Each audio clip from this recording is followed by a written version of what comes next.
So you guys are all on the road to joy, staring down the barrel of a charging Helena Wolfhouse.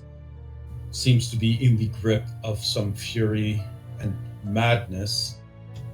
Black feathers have begun to emerge from her scalp and along her neck, on the back, starting to grow out and emerge, her features becoming more severe, sharp. Her stand also beginning to transform in its own way. Black feathers can be seen dragging along the road, just kind of coming down from openings in its black cloak.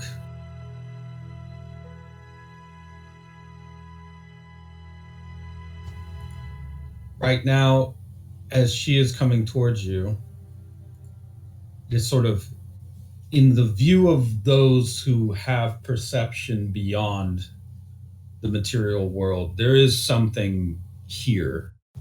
You could think of it as like a tunnel. Catastrophe at its flow are now very strongly moving along this corridor. So maybe those of you who have a gaze rating of, we'll say, 2 or so, you may tell that there is something off. The air seems tense. Maybe smells of nearby fires are a bit more acrid and, in their way, pungent, reminiscent of disaster. For those of you with about a 3 or so, birds seem to be flying in strange formation outside of this corridor. Either they're dragged towards it due to the weakness of their wings, or they are trying to actively avoid this area. And for those of you with a gaze of 4 or so, just really the highest it can go, what you can perceive is something like a void or an abyss along this corridor. It doesn't have color, doesn't have sound.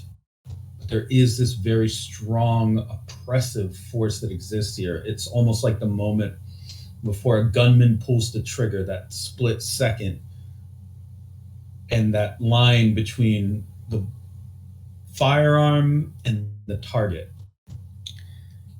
This is very much going to be disastrous.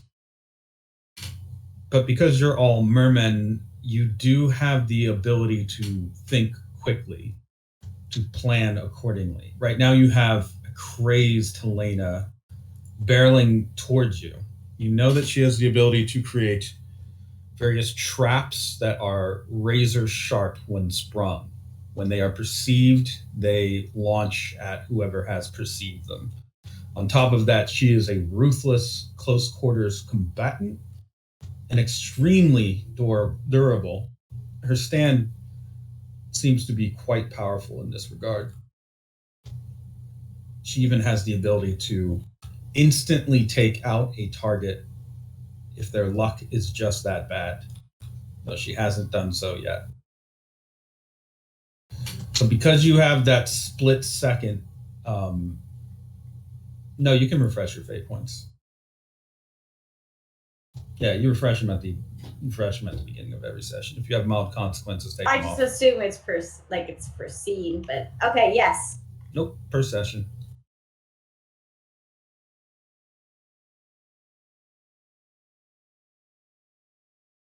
Okay, sorry. Okay, so though the situation is unfolding in what may only be a few seconds, you do all have the ability to make small nonverbal communications to one another to form a plan, execute, and hopefully counter whatever Helena is about to do. So you can treat your current planning you're about to do right now as being like sort of the time frame your characters are thinking at. Like however long it takes you to come up with a plan, that is what they are cramming within the few seconds that they have with this car barreling towards you. So that in mind, you have a car coming right towards you. I think Mikey is furthest in the back, though he does have a sniper rifle. Who was up front? Either, I'm sure, Enya or Ice Peak, right? Or it might be Yes. Claudia, actually. I'm not sure. Claudia, you're the one who you knocked Helena off, didn't you? Or who was that for Yeah, you? she was the one who I think if you're talking about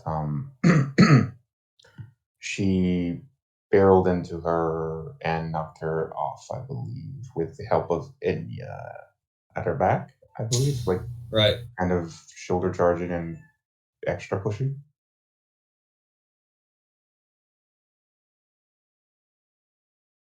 All right, so you're gonna have to. Well, I mean, it would probably would benefit you to try to think of what your characters are going to do super quickly to act upon this force, this incoming destructive element of Helena.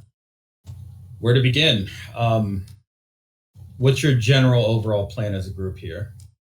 Well, I think that she has that stunt where if we don't do more damage than her roll, she gets to do the difference in damage back and also gets a durability bonus.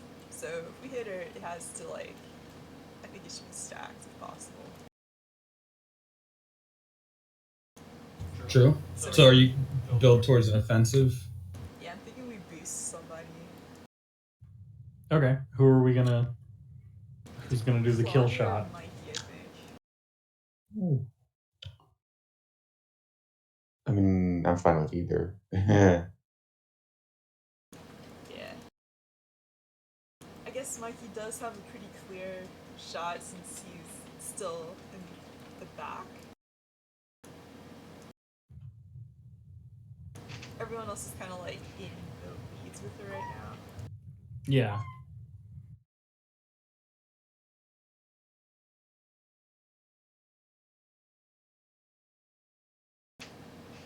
All right. So you want to build towards the advantage of Mikey being able to get like a very well aimed, powerfully effective sniper shot. What is it that each of your characters would like to do to set that up? Also, I guess for a fun exercise, how do each of your characters non-verbally communicate? Basically, it could really be. So when we're talking about underwater life, it could be something like different ways that the light can hit scales. It could be sonar, even though that's non-verbal. That's still, I mean, it counts as non-verbal, basically, like clicks. Those include like clicks, taps, anything that you do against the ground or a surface. Could be something like a quick whistle, could be a hand gesture, could be even a chemical signal, things like that. So, what do you guys see as kind of your character's way of doing this? I guess I picture Anya kind of vibrate rattles, like her bony frame. I imagine I've kind of imagined Claudia as like a series of since oysters tend to like their eyes tend to shift. I imagine suddenly like an eye or two has like a very rapid series of blinks that kind of communicates what it's going to do, like kind of like where it's going to move next or what it's going to do immediately after. And it's like a few hundred eyes, so it's like kind of a bit of a creepy sort of series of blinks and eerie clicks. It's almost Michael-esque. He also has a ton of, I'm sure, in its like more mutated form, he has a lot of different eyes. You could have been an eye type. Oysters could have been an eye type, yes. For Ice Peak, I assume she's attached one of her to everyone, but lampreys communicate with each other by smell. So she's probably on their shoulder making a very complex set of chemicals for people to understand her.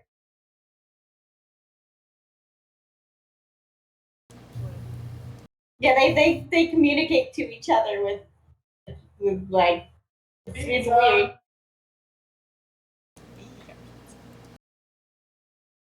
All right. So at least Mikey. Yeah, I mean, I think with him being a big plant man, for the most part, I think there's a lot of different like flashes of color and things like that. Like his more like leafy appendages, kind of changing the pigmentation of that in the same way that plants will change their leaves for different reasons, and also the probably also like a weird chemical thing since most things underwater I guess tend to do that. Looking it up, they all just smell weird.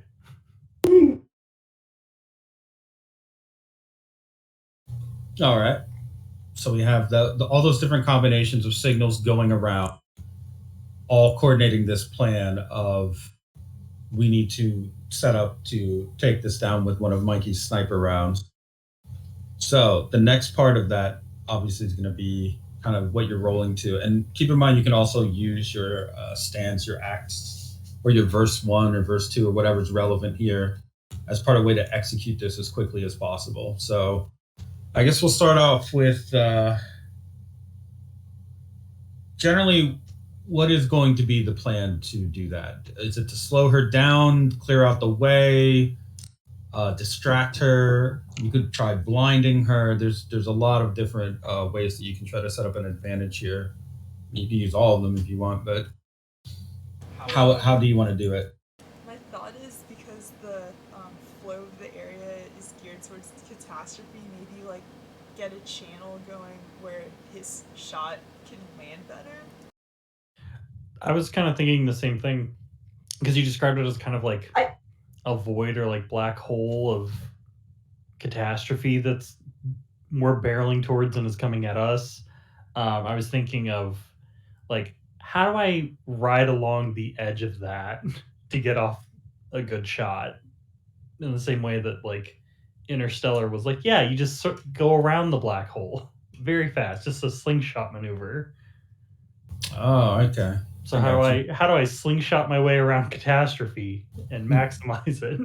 Possible Okay. if you were to fire at an angle. Go ahead.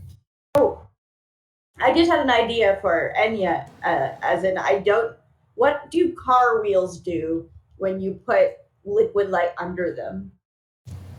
They lose traction, so just cause it a hydroplane. So we can totally cause her to hydroplane as the start of this catastrophe. She's not in her car currently, but yeah, I thought she that's was. true. I thought she was barreling down at us. Oh, Is wait, that not? Yeah, I think she got into a different car, and that's why she's barreling down. Gosh darn it, I don't remember the details. But yes, she's barreling at us. Oh, I just this is what he said currently, so I just assumed. I could be wrong. You could be remembering that session better than I am. No. The car is coming towards you. She is behind the wheel. Hydroplaning, that's an interesting idea. I feel like that would create more chaos, but I guess it would be... Well, we're trying to ride the chaos, basically, which is... Yeah, you're right. Yeah, so we're trying to we're trying to line the chaos perfectly for Mikey's shot, I believe. Yes, basically, that is what we're trying to do. Thank you, Storm. Rain. Cool, that's already 8. Yeah, I dig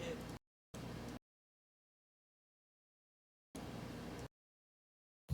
Okay, so Enya is going to create advantage by using a sheet of liquid light, presumably projecting it outwards towards the incoming vehicle to cause it to hydroplane. Yes. Claudia, what would you like to do here?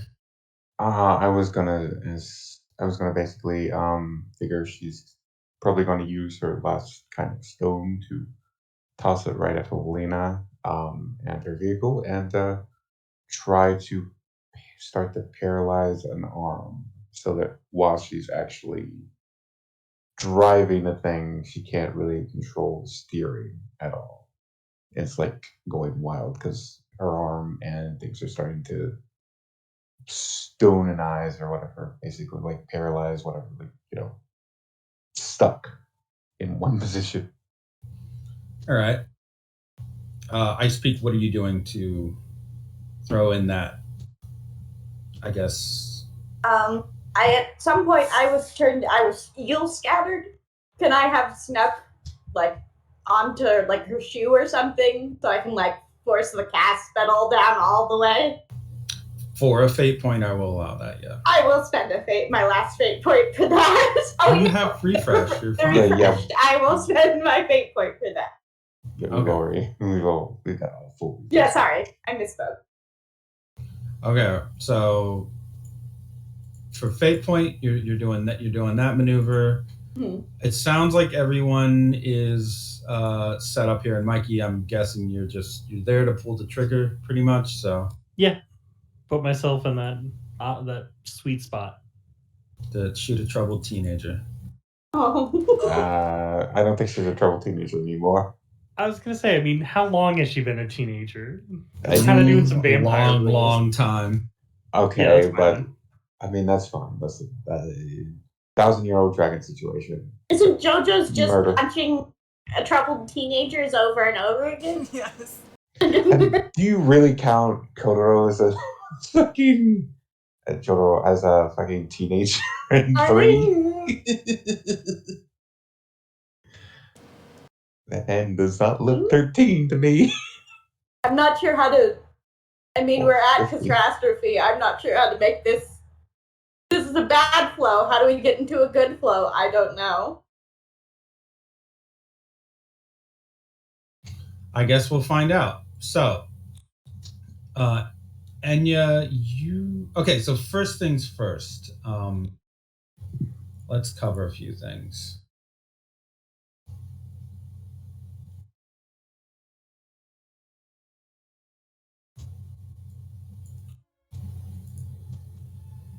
Okay, first of note, Ice Peak, you had control of a ghost, the ghost of a man who had just been killed. I did, yes.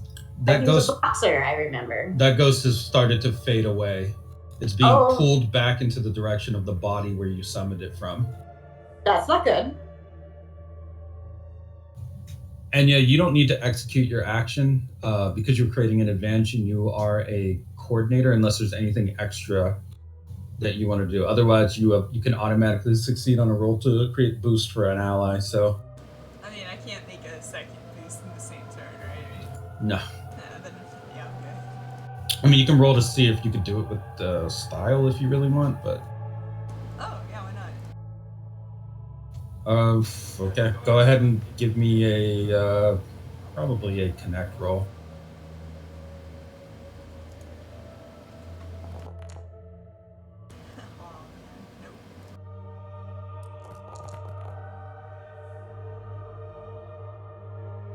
Huh. Both bad rolls. Mine worse than yours. However, you managed to create the first +1 of slick wheels, light slick wheels, we'll call them.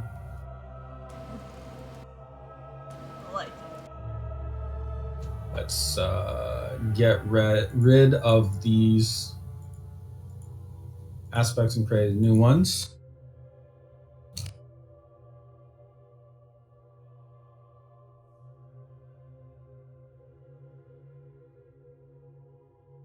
All right. Claudia, yours is also, you're also using a stand ability for this. But we'll say to get the proper lock on to like apply your vibration for the purposes of creating a bonus, just go ahead and give me a precision roll. Okay.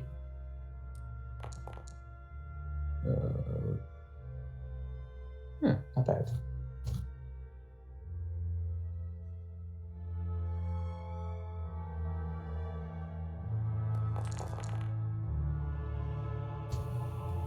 Helena notices only too late that you have attached one of your vibrating stones to her person,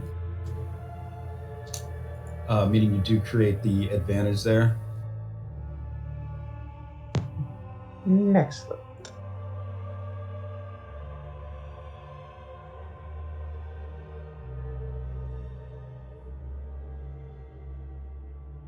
All right, Ice Peak. What is it you'd like to do with the eel you have stashed? Wasn't I gonna just like push the car or the car pedal all the way down?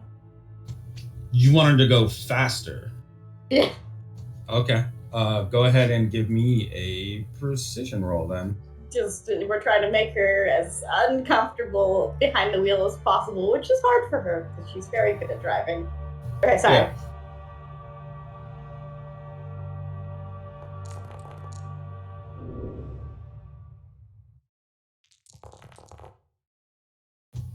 Oof. Boy, what would be the result of that? She succeeded with style over your attempt to. I would say she does lean into going faster, but it may have given her something more of an advantage with the slick wheels. Like she's used to driving in chaotic conditions. Claudia has seen that on the racetrack. So currently she has a +2 boost. She is, we'll say, I don't know how to, like, she has chaotic momentum, we'll call it. Can I re-roll? If you'd like, yeah. Because I got 2 negatives, but Yeah, go ahead. What's an invoke? Life leech. I could bite her. Sure, yeah, that works.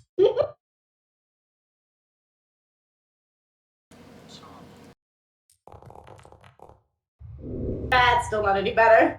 Yeah, it's still going to be a success with style on her defense roll. Okay. That's fine.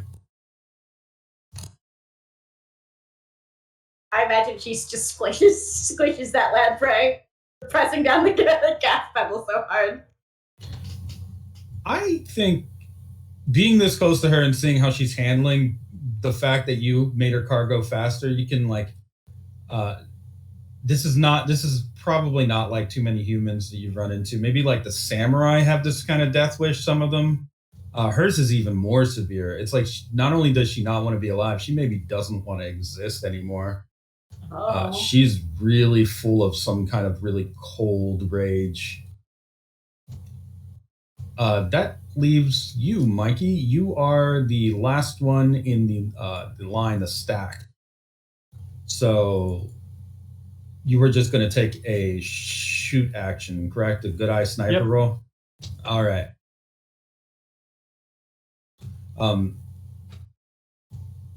Your gun has a barrel, correct? Or do you know, I mean, not a barrel, a scope, or do you even need one? I don't remember. So, I mean, I guess it could, but I don't think it would be necessary for him specifically. Yeah, it really wouldn't. I only ask because at the moment you are ready to draw and fire and everything has been prepped for you, something does happen. A construction paper butterfly lands on the end of the barrel of your gun.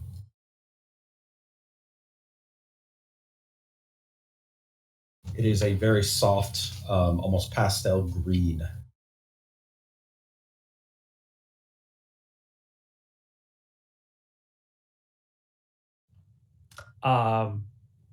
Does it look like it's an anime, like a note or something? Doesn't have any. Well, actually, it does have writing on it. The writing looks like biblical scripture. Oh no. It's just floating there and flapping its wings very gently in the wind. Hasn't attacked, hasn't changed anything.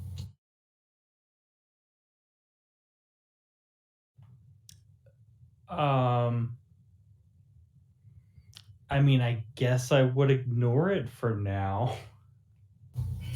Okay, go ahead and take your shot then. Trying to do a shoot action versus her durability. She's going to use her roll cage. Okay, you have 2+2 bonuses that you're throwing on there, so that makes that an 8. She has a +2 to her next roll, so we'll see how this goes. She has a 10. actually. So you have fate points. Obviously, you've gotten your refresh. Yeah, I can pay 2. Okay. What are you going to invoke for this? I'll invoke my mode and my depth. Yeah, those will be good. Okay. Let's see. All right. So you are invoking that you are sunlight and that you are an eye scout, sea slug, kelp plant. You are firmly within the flow of life, countering this void force coming towards you. That puts you at a 12, correct? Yes. Okay. She is going to invoke that she has. Oof. There's a lot of things here for her to invoke on this particular one. She's going to invoke that she is a veteran racer. That puts her at a 12. How many fate points do you have left? Just 1. Would you like to use it to exceed the tie? She still has a stock of 3. So you have a few different options of how you can do it. You can, what'd you get on your roll? You can re-roll maybe your, and we also have Claudia's stone. So Claudia can actually tick her thing back down by 2. So but she can easily invoke. She still has like basically 1 more invoke over you. And then she'll win this contest unless you can like clear that 2-point gap. So that means re-roll, or you just, well, I don't know actually. Invoke. Yeah, invoke the re-roll and hope that you get 2 higher than you did, or take a compel, I suppose. Yes, compel. Would you like to take a compel? Yeah, I can take a compel. I mean, part of my whole strategy was kind of riding that like razor's edge of this catastrophe black hole to like slingshot myself and my bullet to hopefully stop the catastrophe, and I could easily slip up and fall into it if it meant getting the shot off. Okay, the compel is you can see that the wing of the butterfly is starting to flap downwards and indicate towards lower left. From where you're sitting, you could easily land either center mass or headshot on Helena. The butterfly is indicating to shoot at a tire instead.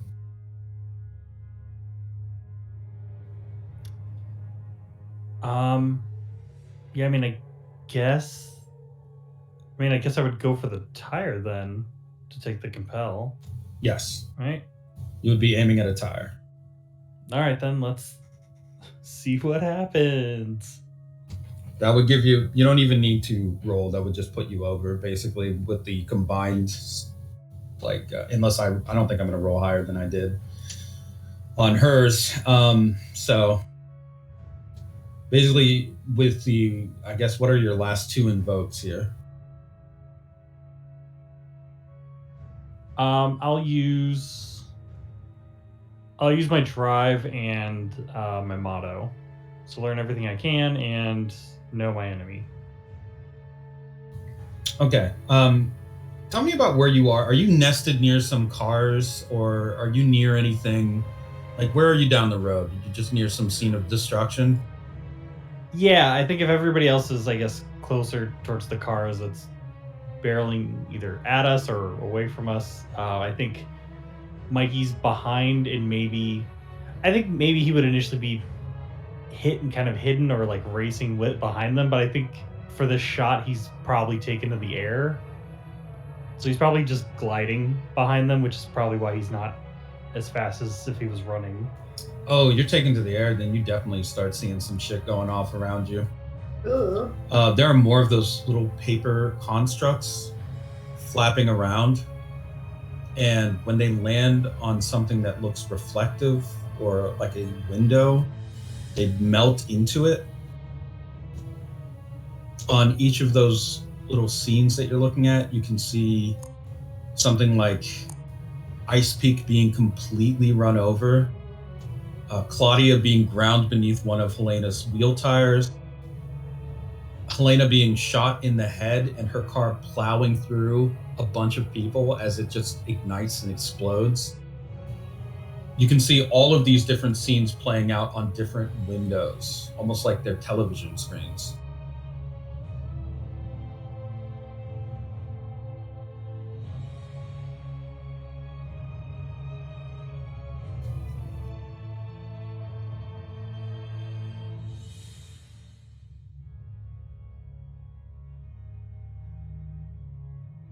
Oh, there's something else you can see before you take the shot. There is a man walking down the road to Joy from the direction where the wreckage was. He is wearing a very colorful long coat. His long brown hair is kind of flowing in the wind as he walks. Do I recognize this man? Yes, you do. He has a stand, a multicolored figure that is floating behind him with two hands on his shoulders and an additional pair of arms spread outwards that is issuing these scraps of paper on the wind, just sending them out. They are folding in midair and turning into birds and butterflies, shapes of flying creatures, as they just are scattering out among the breeze like confetti almost. That figure is Father John. You can actually, from where you are, see that one of those paper constructs lands on a person who was injured previously, the person that Helena threw out of their car so that she could hijack it, and then lift off of them holding a long paper tag. That person who was injured, it looked like they had a twisted arm and maybe even back, like some kind of back damage. They couldn't move anything below the waist. Starts to scramble to their feet, get up, and run off. As in, it looked like that thing took away the injury that guy had.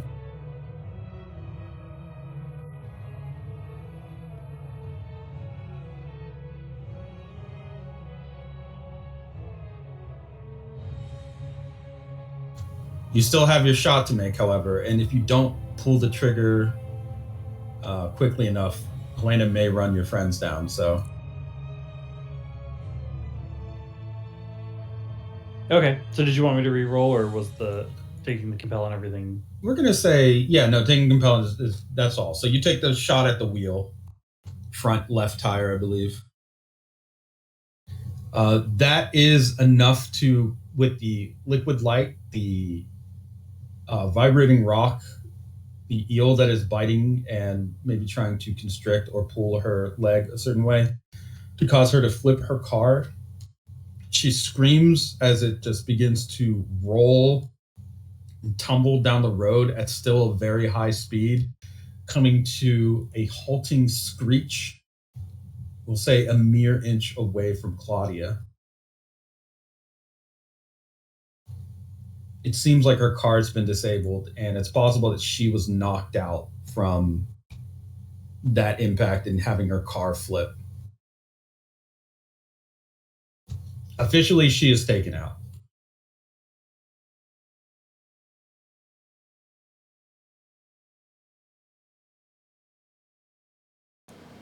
We did it, I think. If we just ignore the little prophecies happening on the windows and such. Yeah, and we also ignored that Father John is here. Yes, if you ignore those things.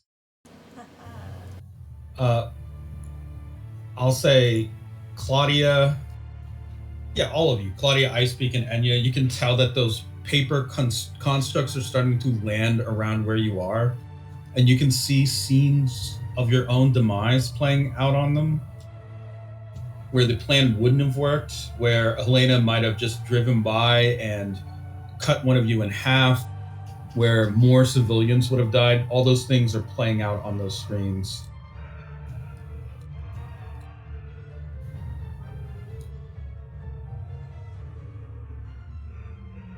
You currently have a culprit who's been disabled, not killed.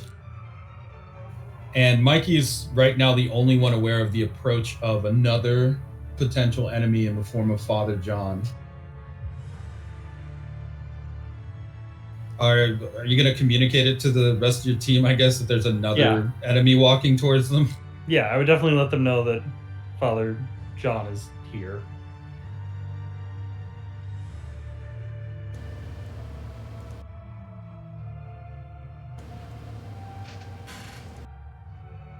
Is everyone alright? Peachy Keen. We're gonna have to deal with Helena in a minute. Hey, you! Shouldn't you be preaching at some church or something? I'm kind of busy. Father John, seeing that he's addressed, holds his hands outwards as if exalting towards the sky, and his stand also holds its second pair of arms up in that same way. He begins to float off of the ground towards your group. Ah, yes. There are many lambs out here in the wilds that need a proper shepherd, and I am here to lead them. Of course, one must choose to be within my flock to receive such blessings. And it seems that you all are likely more lost than you realize. He lands very gently on top of one of the vehicles that was disabled by Helena, holding within his hands several long tags of paper, long, almost like just scrolls. In the wind as they blow, you can see they have things like broken neck, heart attack, just bleed out on them, just written across them in very fancy calligraphy.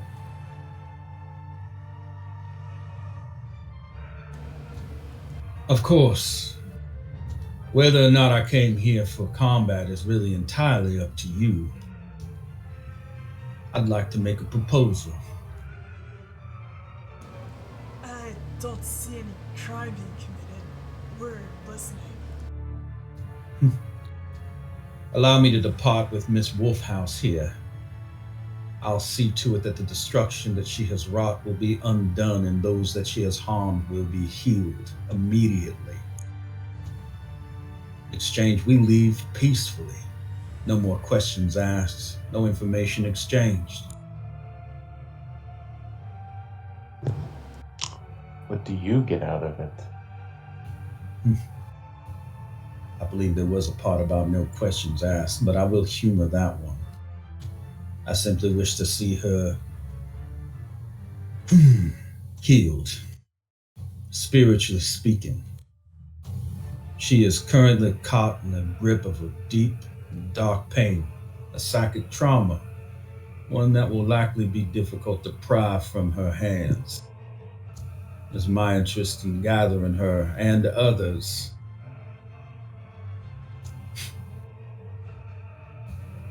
He waves the handful of, we'll call them wounded scriptures, very gently on the breeze in your direction, Claudia. He doesn't let go of them yet. Again, I ask, shall I request a third time an answer on this matter, or do you folks need a moment to confer amongst yourselves? It's just that you're asking a lot. But what do you mean you can heal the damage she's caused? Let's address that first, I think. Could you actually?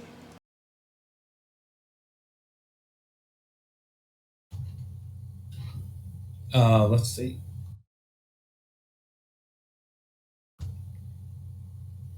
Yes, he has the ability to. You saw him do it, sort of, in a less evolved form, and yet he could pull pamphlets out of people to warn them how not to receive that consequence a second time. So it would remove a consequence and allow someone to keep that consequence from being reapplied to them. Oh, yeah, it's a little familiar actually. Yeah, this is that, but a more evolved version performed at range through these paper constructs his stand creates. She'll cock an eyebrow. Did you get a lot stronger or something? Oh. He gently steps down from the car and adjusts his very, very well tailored, very chaotically colored long coat. I don't want to speak too much on it because I know how you all are, and I know that you don't usually do well with people who are enigmatic and vague. I'll only say that I went to that very forest that you all went to on that fateful day in Russia, Vladivostok. I was able to glimpse in there a darker spirit of my own, some black reflection. But through their eyes, I was able to glimpse something new about my own spirit and fighting will. My stand, pure comedy, evolved that day. I gained insight, saw a revelation, a vision. I knew that Leroy would no longer be of this earth soon enough, though he could not be kept away from this terrestrial bondage for very long. Until such time as he returned, it would fall upon me to lead what little there was in terms of. He glances towards Helena, my fellow disciples. That is to say, yes, it has evolved, as has my role. Once you captured Leroy, which I assume is what happened, it fell upon my shoulders. Without me in charge, you would have many more Helenas on your hands, as a matter of fact. You could kill them all if you'd like, but that would just feed the flow of disaster even more strongly. For every single disciple that dies within this flow strengthens that flow, increases its potence. Could you give us a minute? Well, most certainly I can. As he's waiting, he slightly turns his back to you all and begins to fold little origami shapes out of the paper his stand is creating, as if to amuse himself. And he's gonna whip around to the group. I say we should just let her take. Just. The station can't handle this one anyway.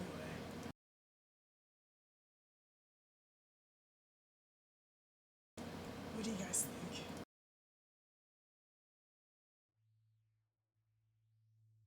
What will he do with her? Well, if what he says about the disciples is true,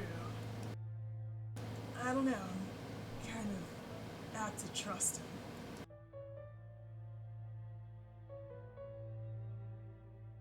I don't think this guy is, well, all the way, just full bladed edge, if that makes any sense. That could just be me being hopeful and optimistic, so I'm kind of waiting for one of you to tell me to know better.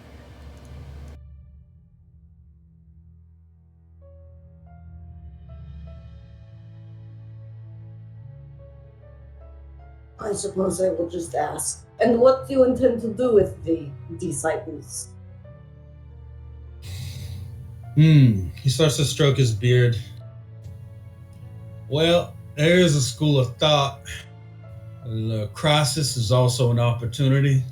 Some kind of misattributed quote to those words being the same, and I think it was some form of Chinese. It doesn't matter. When God closes a door, he opens a window or something of that accord, right? Maybe a catastrophe doesn't need to be the sort of apocalypse that everyone's afraid of. It could be a chance for renewal, or even a do-over if you had the right tools for the job. I see now my purpose was for more than simply to enable evil. Seems like a good sort of philosophy that you'd want someone in such a position to have, would it not? I mean, barring total surrender and, well, I don't know what else you prefer. Elimination or something? Redemption?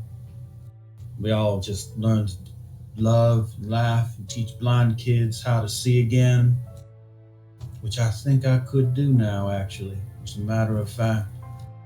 Huh.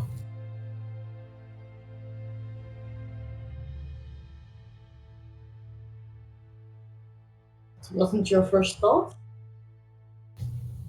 No, as a matter of fact, my first thought was how to get rid of a hangover. It worked. After that, sky's the limit. Nightspeak chuckles a little. Enya's gonna do like the subtle group communication that they can also just fight him. Well, I do believe I guess in the same subtle that he's probably telling the truth about the flow of catastrophe. I don't understand enough about it to know what would happen if we were to continue this flow. Like, we could worsen it for sure. Yeah, Claudia's probably kind of is, or is just thinking kind of the same feel of what I speak is saying. Is like, I'm not sure. I don't want to get into another fight immediately, and maybe he's telling the truth and he could fix whatever's wrong with him. I mean, I'm not sure it's wrong. I don't trust him that far, but you know, and maybe. But Leroy has definitely left presence of catastrophe for us in the past, and if only doing this now, it will in fact make it worse. I just don't know. Yes, it may be in fact in our best interest for this time at least to allow Father John to do what he intends, and then if it becomes a big problem later, we can always fix it and unscrew it.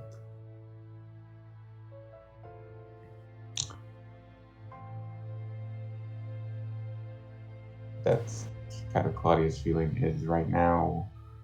This may be another thing that he doesn't want to have happen is disciple being quote unquote fixed. But who knows, maybe it is. Point is really we're taking a chance, and you know, maybe we take a chance here.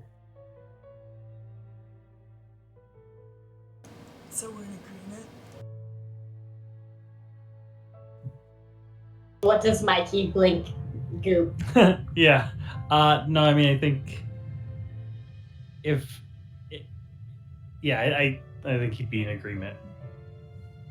Because obviously none of us want to continue to make this worse and like killing them does that, and we don't want to do that, so let's not. Yeah, Mikey, for you, thinking back, when you think of Lazaro, how he was basically guided to die in a place that was extremely like laden with curse for a purpose that seemed sacrificial, not just to him, but the people, the disciples that you all fought on the boat, Mrs. Motivator and Mr. Self-Destruct, Saint Laurent, the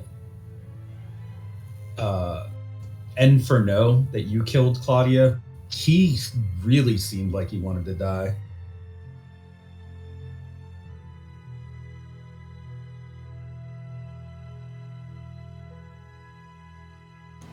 So, law of the sea then. guys.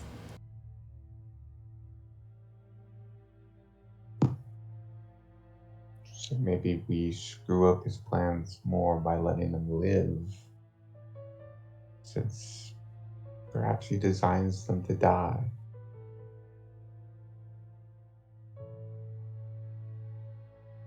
I'm not gonna pretend to even think I know how Leroy thinks or plans anything. It's gonna make my head hurt. Hey, we're gonna agree. Oh, that's good. That means there won't be any sort of opposition. There is a saying that I used to like, that it is easier to ask for forgiveness than permission. Now that everyone has like kind of focused their attention on him, his brightly colored clothes and his spray of colorful animal shapes, it would have been easy to miss that someone is dragging Helena out of the car on the opposite side of the wreckage, like out of view. Who is it? I mean, Mikey, you're still in the air, right? Yeah. Yeah, you can see it's a woman covered in a white cloth Oh, shroud. Anastasia. You can also see that after she gets hold of Helena, instead of feet, very large hands are kind of pushing and guiding her around like extra feet. She's kind of crawling in an almost animalistic way away from the scene, carrying Helena on her back. It's hard to count how many arms and hands she has under those robes, but it seems to be at least, we'll say, 4 pair of all different proportions. Some are normal human size and some are quite large. She's like a spider made of arms. Oh, she sounds so pretty. That's fine. That's fine. I loved my sheet coats last campaign, and I love my sheet ghosts this campaign. Not as cute, but okay. Doesn't matter. Father John holds his hands together in the praying position. I plan to honor my word, of course. There won't be a single person left on this road to joy that will walk away with little more than a headache or a scraped knee. As long as you give me time to work, it shall be done. And as for the financial compensation, the damages that have been caused here, I think my organization will be able to cover it for the government of Guam. I could even throw in an extra donation for the police department for their time. Money is really not an issue at this point, as if it ever was. Let us make peace, my friends. For a new age is soon to arrive. A new guiding light is soon to appear. Not one, perhaps, born of the Antichrist, nor of any ancient power or song, but something new. Something that only those with new eyes can see. I think perhaps that is why you are so valued by those around you. He begins to levitate backwards. I will see you again, I'm sure. But if you want to hurry our reunion, then I say make with haste towards the church of the next 20th century. That is where I will be giving my gospels and sermons from now on. Church of the next 21st century? 20th century.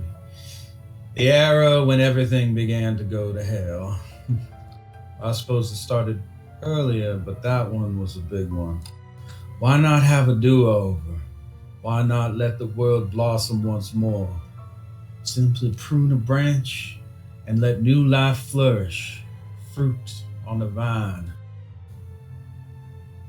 You can see that around him, scattered, people are getting up from their wrecked cars. Some of the cops that were struck earlier are getting up without their injuries, checking themselves in amazement. Many of their eyes are going towards him because he is a very flowing, colorful character who is apparently distributing miracles. Some of them begin to weep, overcome with emotion, and some simply freeze with awe, because the display they are witnessing here does seem quite religious indeed. What the hell? This might be more powerful than the dawn of Dawn. There's this I'll see you sinners on Sunday. He kind of lowers his sunglasses, winks, claps his hands, and rushes of construction paper animals cloud over him until they spread out, divide, and he is gone.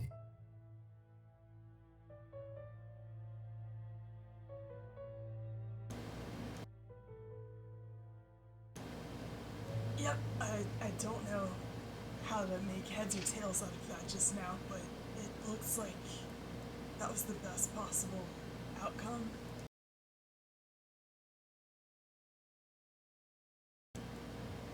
Yeah, for now.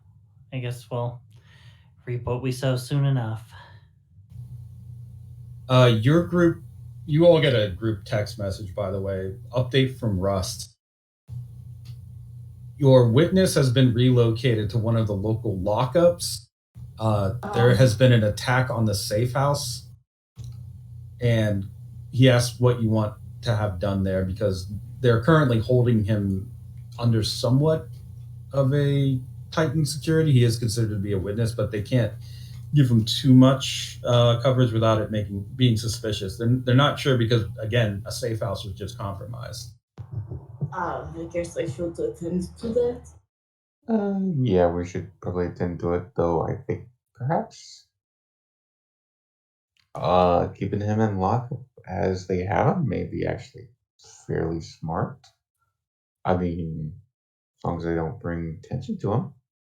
I do not know if you remember the angels that infiltrated Lockdown before. Yeah, but remember, we also thought the safe house was good, and then it got fucked. I think the more we try to hide him, the more things kind of come together to make it so that something tries to break him out. So maybe, like Stone Sour says, maybe we go with the flow. So you are telling me to keep him close? Pretty much. Icepeak, you are probably the most, I don't want to say the most scientifically minded here on the group. Yes. Go ahead and give me a brain trust roll. 3. Yeah, I will say you'll be able to suss this out. In your mind, it just clicks. This guy, Courtland, is a bit like the story of the Demon Core, a radioactive element that was being experimented upon and yielded disastrous results when covered entirely. Oh, who has the screwdriver? Sorry. I think it's us. We have this, we're holding the screwdriver right now. We're all the screwdriver, really. Oh, okay. Well, so if we're not looking at him, worse things happen? What you're telling me? There's another person who has that nature as well. Leroy. He has a similar nature to Leroy. The more out of sight he is, or covered, or concealed, the more disastrous he can become. It was difficult to tell if Courtland is acting upon his own will or he is being simply caught in the flow like everybody else.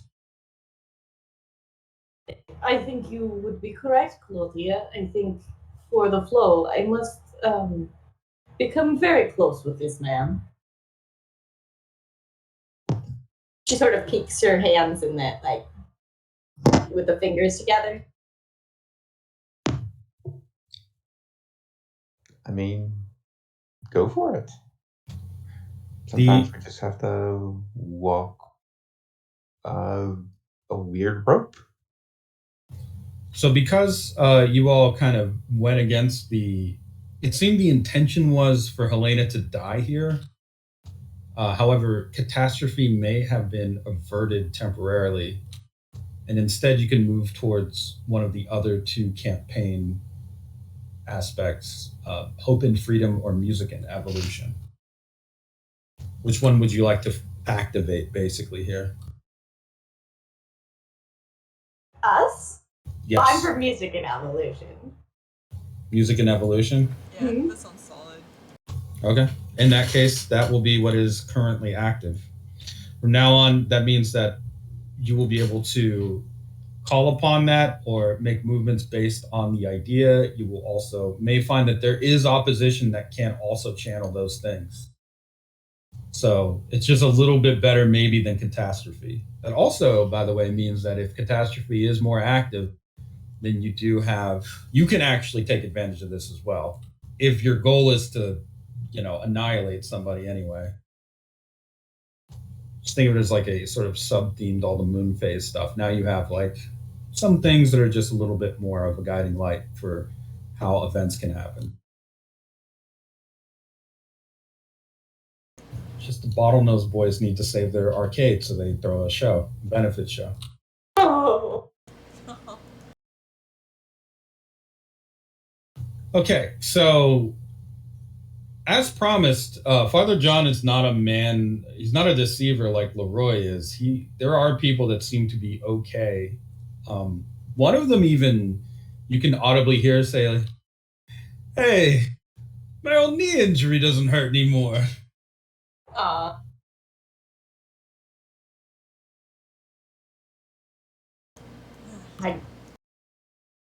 Just performing miracles just like that. It does surprise me that we keep them around. Perhaps I need to go to church. She does not look comfortable with the thing she has just said. Yeah, I think Mikey would finally land and just go, Yeah, I don't like that he's taking injuries like that. Like he's just like they're just notes, right? They're like paper. Or, Hey, I mean, who? I know it's a stand, but like it seems like a weird way to keep tabs on people. Like it's an IOU. Correct. For I future believe injury. he is saving them, and I do not know if he can redistribute. As in, how many of those would you like to touch and become? Yeah, exactly. I wouldn't like that. That's not a good idea. Do not wish for a bad knee? Well, I mean, I don't have any. There's no bones in here, and he like kind of wiggles his leg, like in a way that he, you couldn't with bones. And he goes, I don't know if I can have a bad knee. She laughs. Well, then do not fight the father. Why would you need a bad knee? I don't know. I mean, he clearly took that guy's bad knee away. Can you even get a bad knee? I don't know. I'm not gonna worry about it. Fair. I'm not worried about it. I think I'm gonna go to church later. All right, this is the part where we're gonna have to split the party a little, so you guys can cover a few bases. Okay. Some of you need to maybe go take care of the Courtland thing. Some of you may need to go to the church. Okay, I will avoid church since Anya said she would. I'll go with I speak. Very good. I guess I will go to church. All right, so we have two going to church and two heathens. Yes, we're all science-y.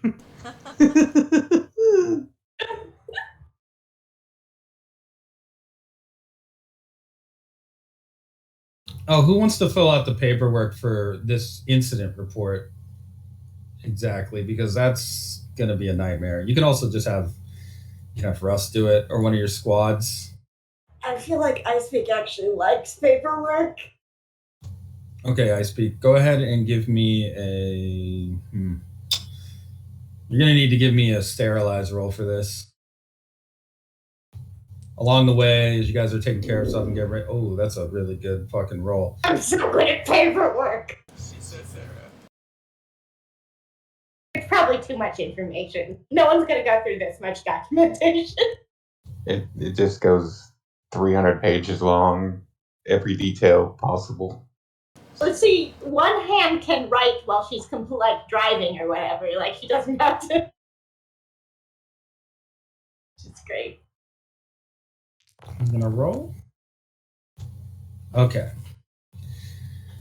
Not only are you able to get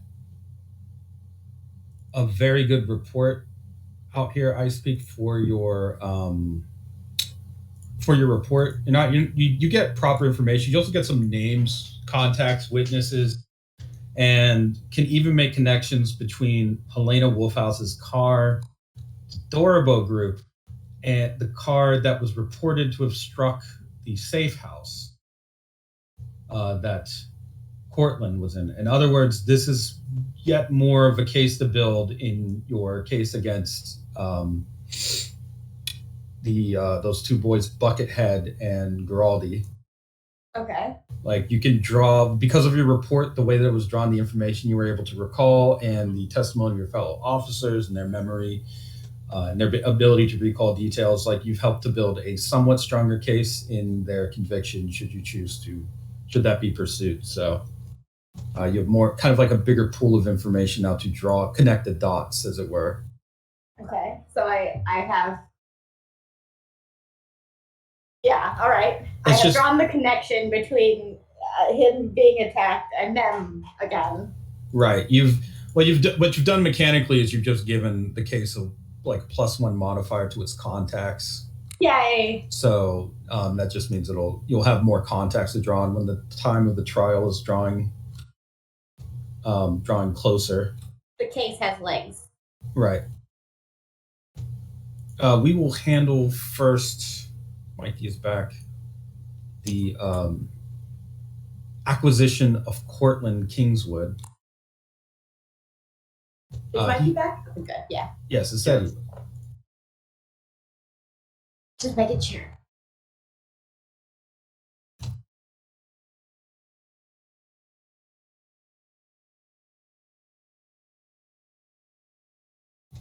So, you guys on your way to the local lockup to get Courtland. What sort of urgency are you moving with, if any? Probably some speed. Okay. Go ahead and give me a speed roll if you could. Okay. Do you want that from both of us? From her. Oh no.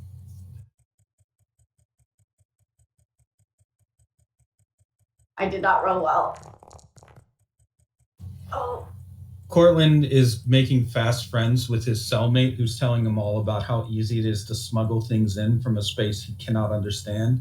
Oh no. He only understands that he has what seems like a door handle that opens a door that he can press to any wall. Oh no.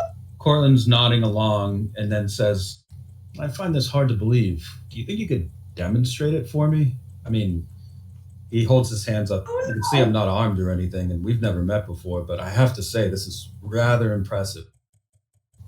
His cellmate just kind of nods slyly. All right. Yeah, I think I could show you how this works. Mikey, it seems like there is a good amount of traffic on the way there. You may need to help your friend Icebeak, who I'm assuming is the driver here, find an alternate path. So go ahead and give me an understanding roll.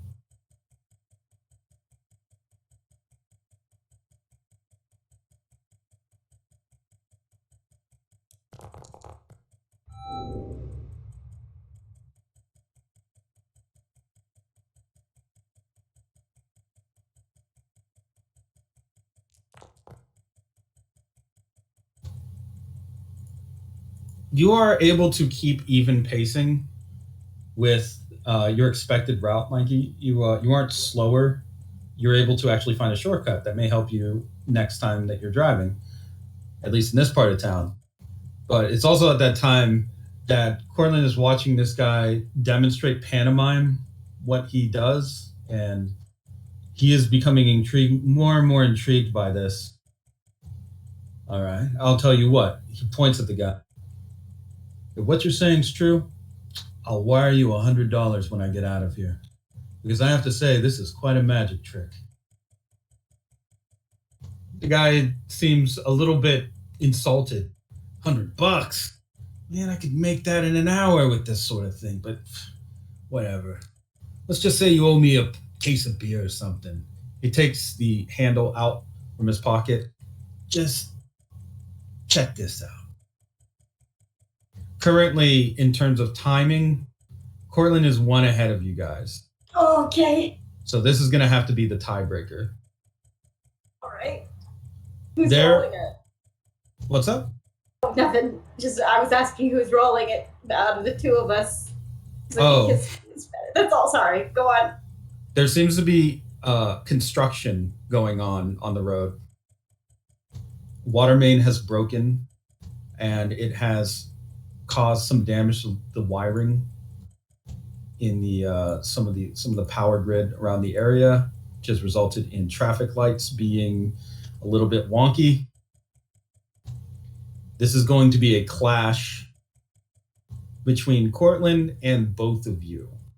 So if one of you succeeds, then you will get there in time. But if neither one of you can beat him, there is a very strong chance that Courtland may be able to fall into the flow of catastrophe.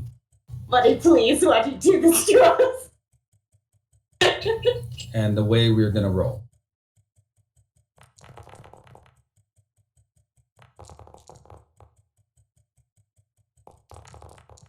Oh, he rolls so good. A 6, a 5, and a 3. I speak, you're up first. Okay. So I match it or just any 3? Your 3 highest, we'll say. Okay.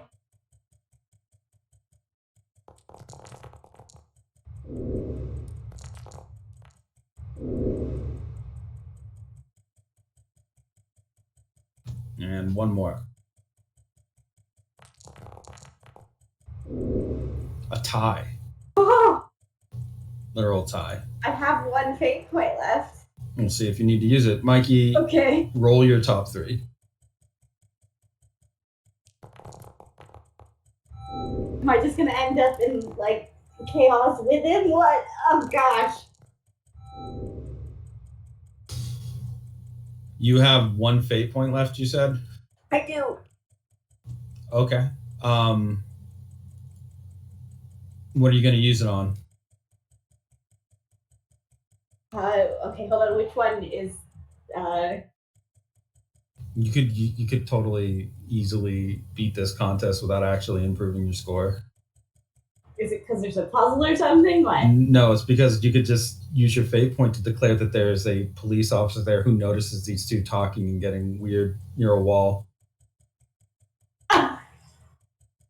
Which police officer? Just the regular beat cop or just somebody working at the jail. Like a guard. Oh. Maybe I can... I phone in that I'm coming? Okay, yeah. The guy... Yeah, the guy is sitting at the reception. Phone call? Yeah. Yeah, one of the guards eventually will walk over. Hey, what the hell are you two doing over there? Holding hands or something?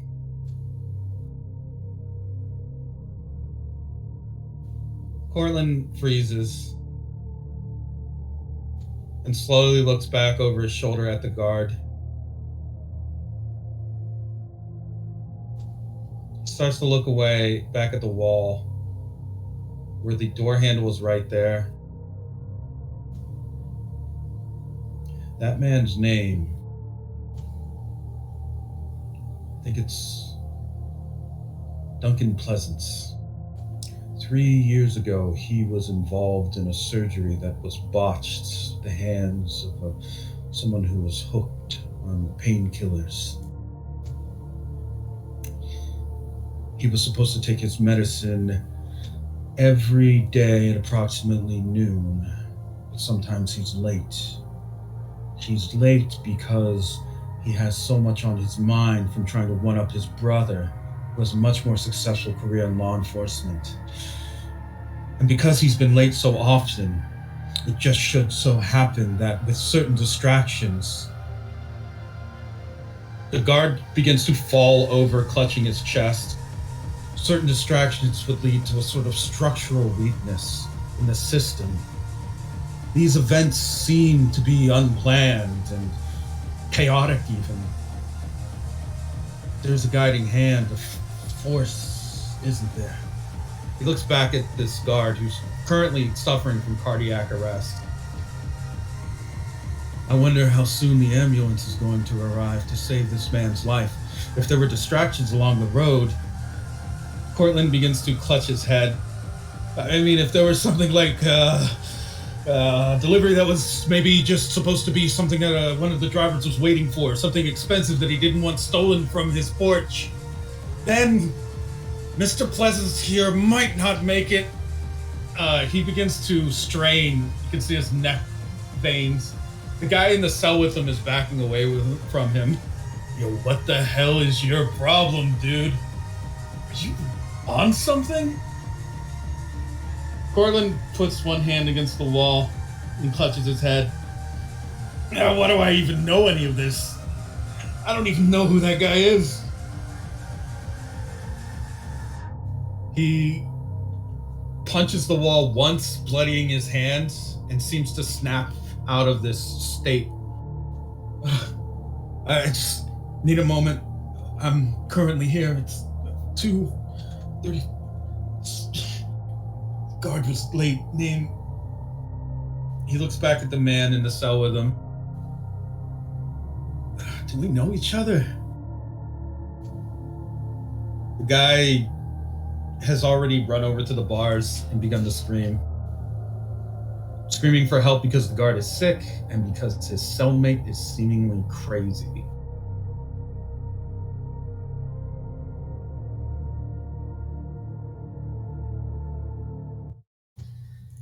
Mikey and Icebeak, you arrive just as an ambulance is pulling up.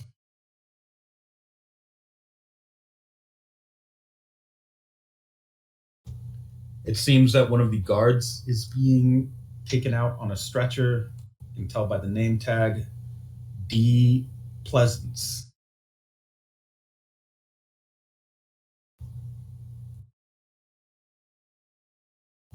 Inside of the jail, there is a little bit of a hubbub. It seems that guy was well known and liked. Most of them are just talking about how he should really watch his health and stop eating so much fast food on his lunch breaks. Most of this is being said by people who have like a burger bag on their desk that they are ready to tuck into. Mm-hmm. And in one of the holding cells that you're guided to is one man seated very politely with his hands on his lap, folded, which would be your witness, Courtland, and another man who is pushed as far away as he can be on the bench into the corner, just staring at that guy. Mm.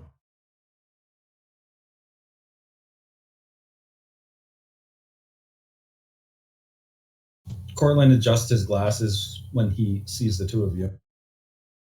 Good afternoon, officers.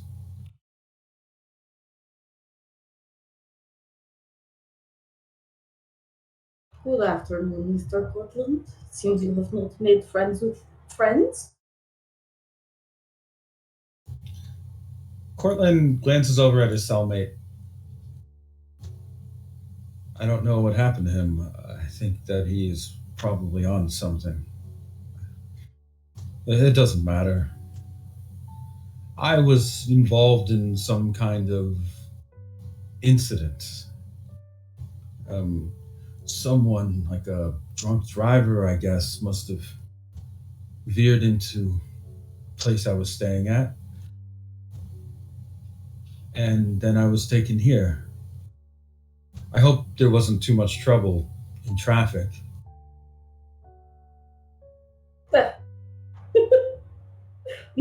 We were almost run over, but that is unrelated. You need not lie about Helena. Who? He genuinely looks confused. Does he show like signs of like physical stress? Yes. I would assume I notice. Yeah, you're a doctor. It looks like at the very least, it looks like he hasn't slept very well in a while. I walk over and check his like heartbeat and like his condition. To start like, I just slide up and start like gently poking him. His condition is fairly steady. His heartbeat is, as always, is this very same beat and rhythm. As for the rest of him, it seems like his breathing is a little weak. Could just be the stress. You do not seem well. We will be leaving together now. Maybe it's the food. No offense. I suspect jail food is not good. She looks over at Mikey for like confirmation because of her diet. He just gives a shrug because he's never been to prison. Neither of us knows what jail food is like. Rightio, that's fine. You want to? Where is it that you want to take Courtland to? Apparently, we're not allowed. He's not allowed out of my sight. Right? So you're just gonna keep him around. Okay, I'll add him to the pet stable. No. Apparently, he sets off stuff when we're not like Icepick knows that now. So letting him out of my sight is not going to be happening if you can avoid it. There is something that happens when you're checking Courtland, by the way. Yeah. An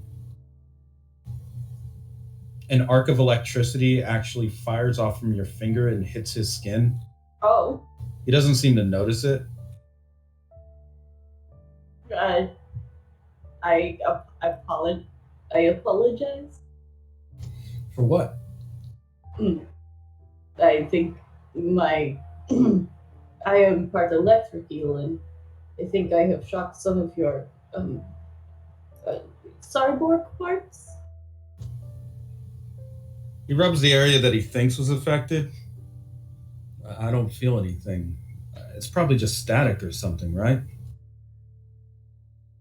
I am unsure. I offer a hand to him. He takes the hand.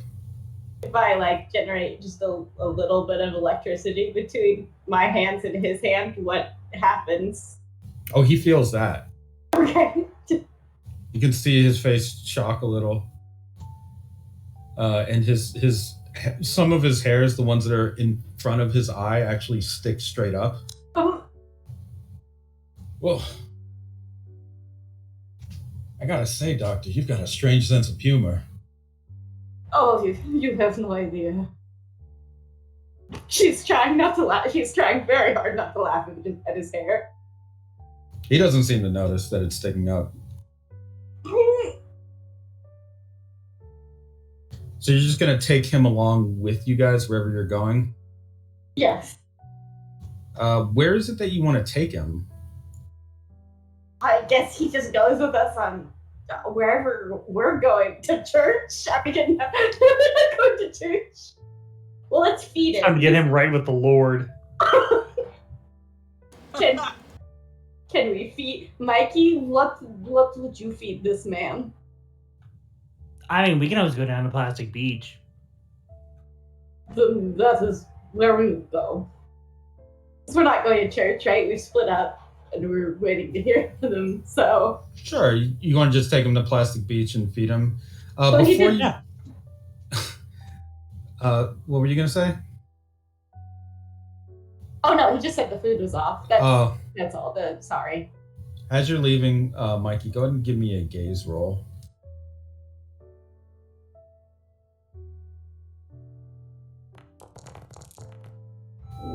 For 3, you can you catch a glimpse of it.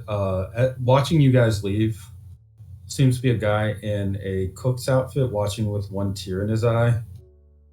Like he's just heard some devastating news. It was Look, he works with what they give him. Yeah, he's trying, man. He's working on a prison budget. Buddy. So you guys will taking. Do you keep Courtland in cuffs, or do you just like let him like walk around like a normal guy? He can walk around like a normal guy, but I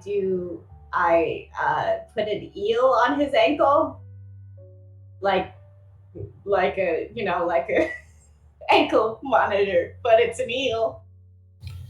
Monitored. There are a few different things you'll notice now that you're spending a little bit more time with Courtland, watching him eat. The first is he obviously, whatever food he gets, he takes very measured bites, and he doesn't make a mess no matter what he's eating. Chili, sloppy joes, doesn't matter. He did eat his sandwich very politely. Yes, he's a very, very polite eater. It's not that he's not hungry, though. He does seem to be quite hungry. The other thing that you may notice about him is he checks his watch very often, and his watch is not at all normal. It's got multiple faces on top of faces layered, some of them shifting around, clicking into place. They seem to have different indicators of whatever increment they're measuring. It's not just numbers. It seems to be Roman numerals. It seems to be pictographs, like just little images and symbols. And in particular, there's of those clock faces that may appear, there is one that will occasionally spring up that is dark black with a skull on it. That one is very slow ticking. And it seems that whenever it pops up, he does look at his watch.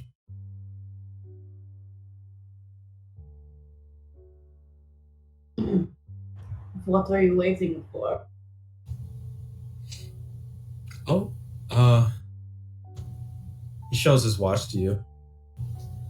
This is my timepiece. It's one of the few belongings that I had when I... He looks at Mikey for a moment, woke up.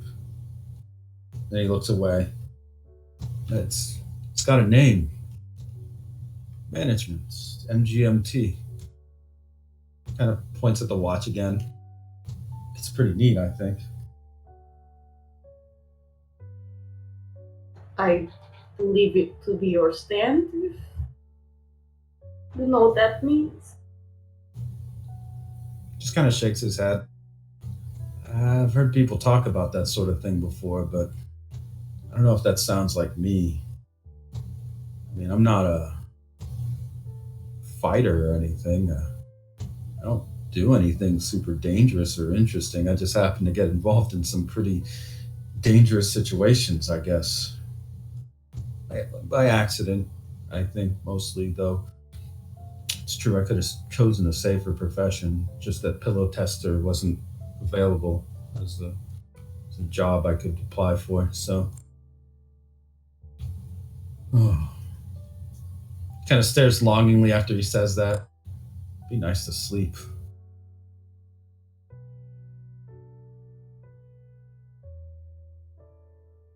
I suppose I have a bed at my place that you can use. This is not. We simply do not have another place to take you, and I do not use mine as I have a tank. I feel like her mentioning a bed is something that Mikey kind of perks up at, because he like the idea of her owning anything other than just like a stand and then a tank on top of that stand, like he doesn't know. He now has no idea of what her apartment could look like, and is just mentally just like trying to piece that together. I believe that she didn't even have like an apartment before the things got exploded. Then she stayed over at your house and was like, and the whole Russian thing made her kind of like, I should actually have a home. So it's probably pretty new, the apartment. Yeah, he's just trying to imagine how much IKEA furniture hasn't been built or it's just sitting in its boxes. As you talk about a bed, just kind of laughs very softly. The truth is, it could probably be the most comfortable bed that anyone's ever made. You could probably shoot me up with enough anesthesia to knock out a rhino. To be honest, I can't sleep. I hear this sound. won't stop ticking. Is it my watch? Is it the clock on the wall? Is it a clock in a tower somewhere? Makes it hard to just close my eyes and sleep, and these days it's even stranger. He goes to eat his food. Perhaps something is going wrong with your cybernetics. He looks up at you, and there is a fly crawling across his eyeball. Oh, What do you mean? oh no. Can I just like grab chopsticks and grab it? Yeah, you can easily snatch it away. Yeah. I kind of look it over. I believe you are being targeted by someone I know. He stares at the chopsticks and then looks at you. I've got a fly. He kind of smiles uneasily. Are you implying that fly is some kind of enemy? I'm implying this fly has a master. All right. With that, we are going to. You guys are just eating there. Change scenes. Sorry about your eyeball, man.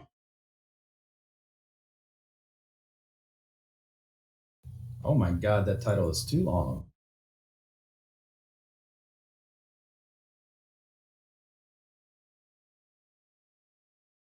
There we go.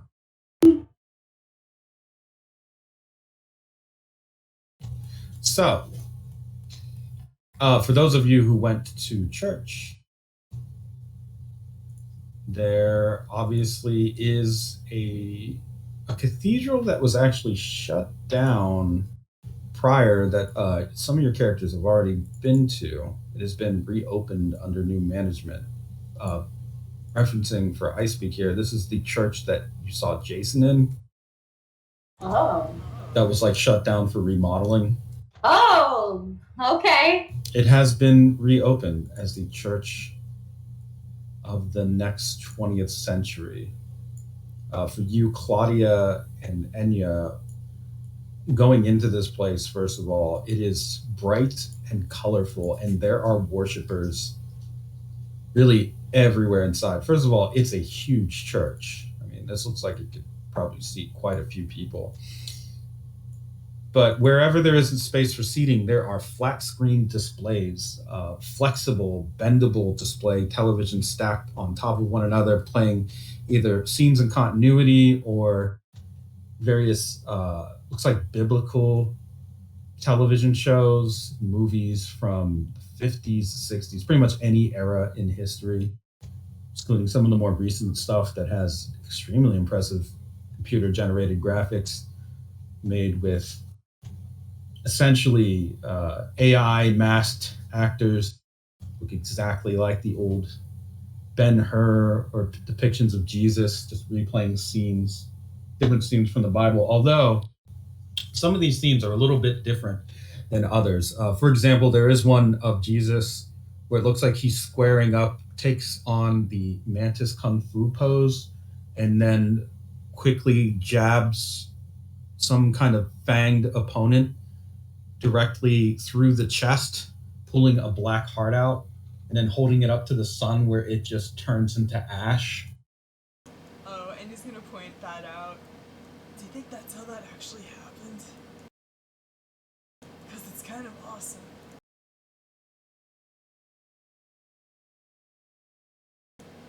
No, right?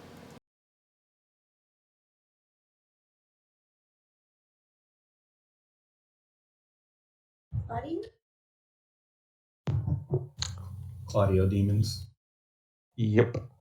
You're the one in this scene. We're not there. Oh yeah, yeah. It's just you and Enya. Yeah. She is kind of, I guess, just quietly observing, really, more than anything. Yeah, I'll say for you, Claudia, go ahead. You can give me a secret sniffer roll, I suppose. Oh. Because there is something weird about the audio here. The two. Somewhat easy for you to tell, but it's a little bit muddled because there are so many speakers and different displays going. The music does have a binaural quality to it that you can tell immediately is calming, but very specifically, the only other time you might have heard this is from harmonizers and some of the music that they like to listen to. Their music incorporates some elements from a moon-based DJ who, towards the end of his releases, started coming out with more, say, peaceful ambient grooves or music for world peace or something along those lines that actually did have a psychologically calming effect on the people who listened to it. Harmonizers love this type of music because they say it helps you can listen to it with more than your ears, according to them. And according to their claims, if you listen to enough of it, you begin to see kind of visual, maybe not hallucinations, but effects. So it has a sort of trance quality to it. In their estimation, this helps them to commune more with gods. This one seems to be more oddly, how do I say this? The audio quality is like shaped at the top. What you've heard before is usually like what seems like a broadening spectrum of sounds. This one seems to be start low and then funnel towards a tip or point, an audio peak. What you're hearing is basically the sonic equivalent of a pyramid. Instead of it being more spread out, it's going towards one point. I see. And is at one point kind of like the center, like where the podium would be, or is like would it sound like it's heading more upwards and around, or like I guess where does it sound like it's heading? That is kind of a confusing point in and of itself.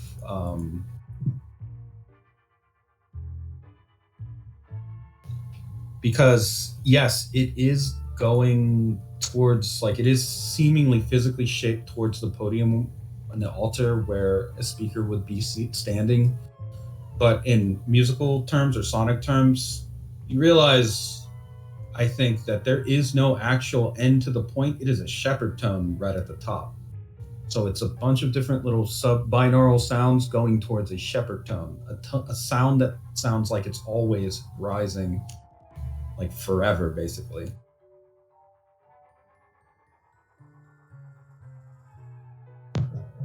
Ah, I see.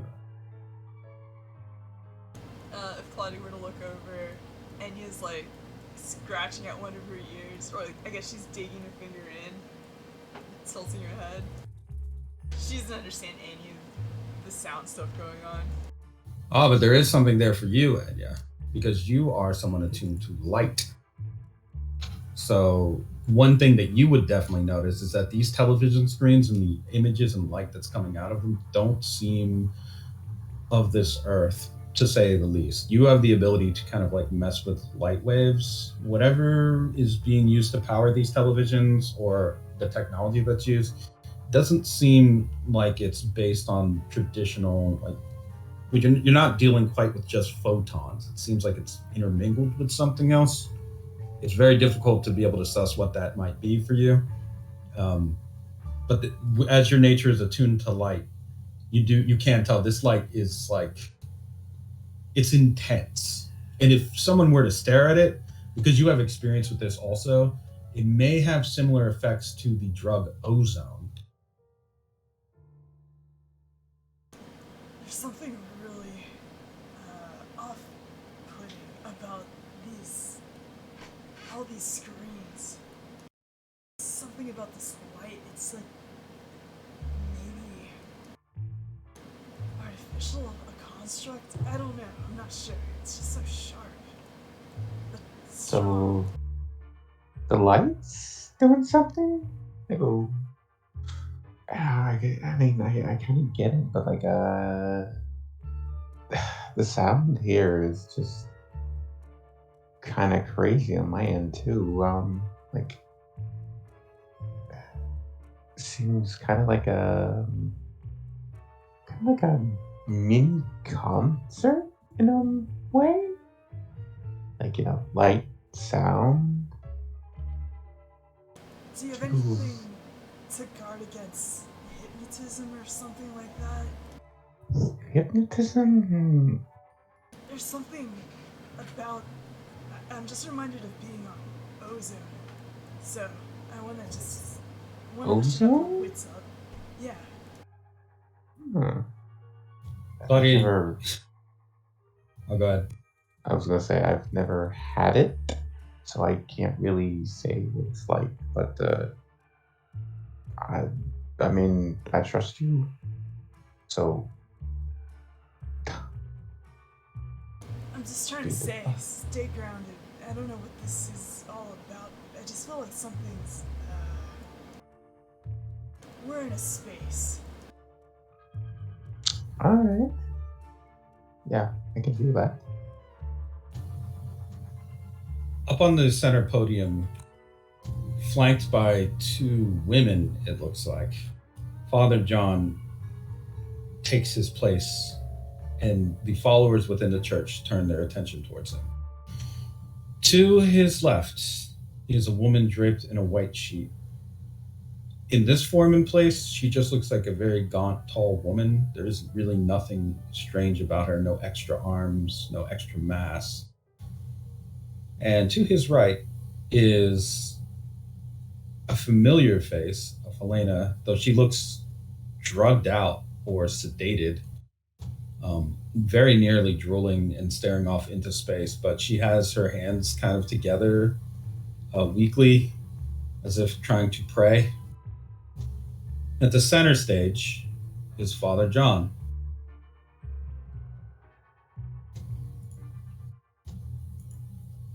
Ah, yes. Welcome, faithful and faithless alike. There are many roads that will lead you here, I'm sure, be they through perdition or through sacrifice, through sin or through service. He looks around the room. Through sickness and health, richness and poorness. There's a small chuckle from the crowd. He waits. We're gathered here today because there's just so much that is going on in the world with all of y'all, and in every aspect. Let's face facts, folks. Rising food prices, extremely polluted earth that seems to be burning up, war, and now the rise of a new world order. They're not even trying to hide it anymore, are they? Strange things happening every day. I watched a video the other day of a man being killed in his jail cell by an angel sent from the Lord. He points up towards the sky. Isn't that bizarre? Now, I'd like to think that that was computer generated, not something that really happened, and yet, how can one be in denial that there are signs of both heaven and hell, right visible and plain, here on this very earth that we walk? A lot of people are scared right now because let's put two and two together, shall we?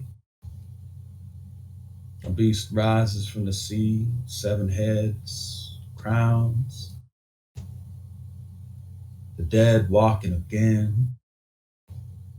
Prince who comes forth and claims to be a savior, a messiah, leading a one world government, taking hold of every other throne of power and claiming it as his own. The two of those beings working in concert of sorts to assault humanity and God's own children. These are dark days. Kind of days that comfort food just won't fix. You can eat as many mashed potatoes as you want, but it's not going to stop what's happening. But you know what might? He looks around the room. There's a few mutters.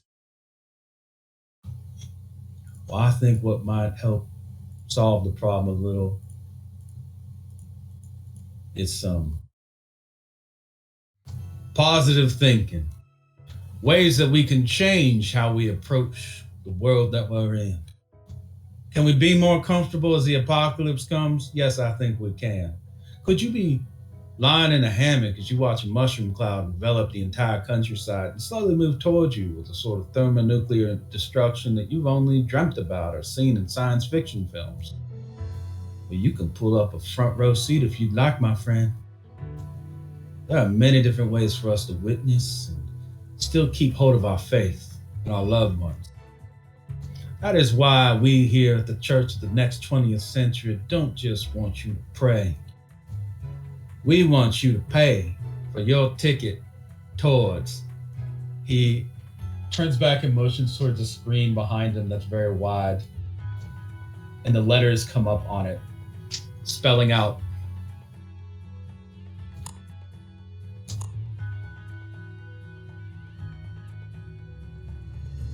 total entertainment forever. The crowd begins to clap and cheer. And you can hear a few hallelujahs going up.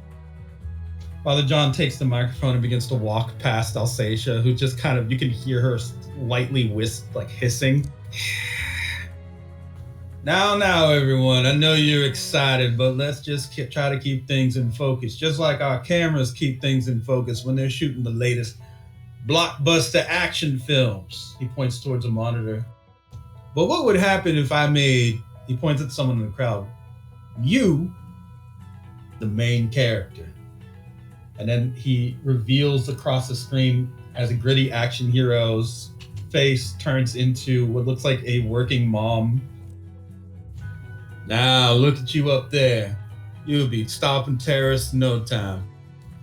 With Total Entertainment Forever, we can help to guide you towards a better vision of tomorrow. Screens all carrying bespoke movies and roles just for your enjoyment for a very, very low cost, considered a tithing to the church.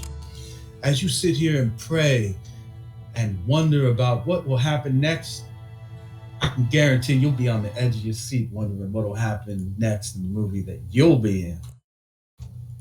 The crowd goes into an uproar.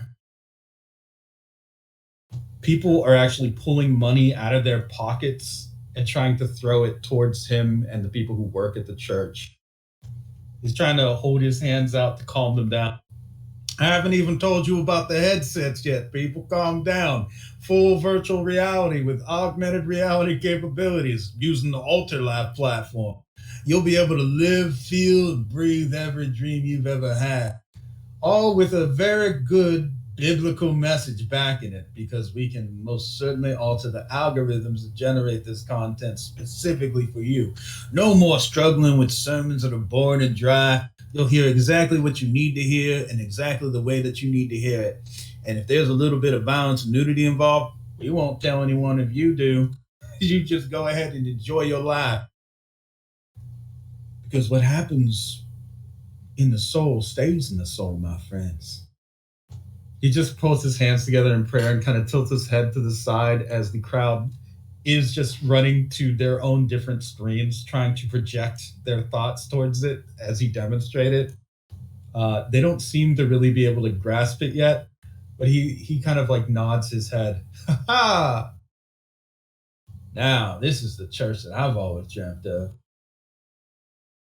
I don't see anything I can quite pin here.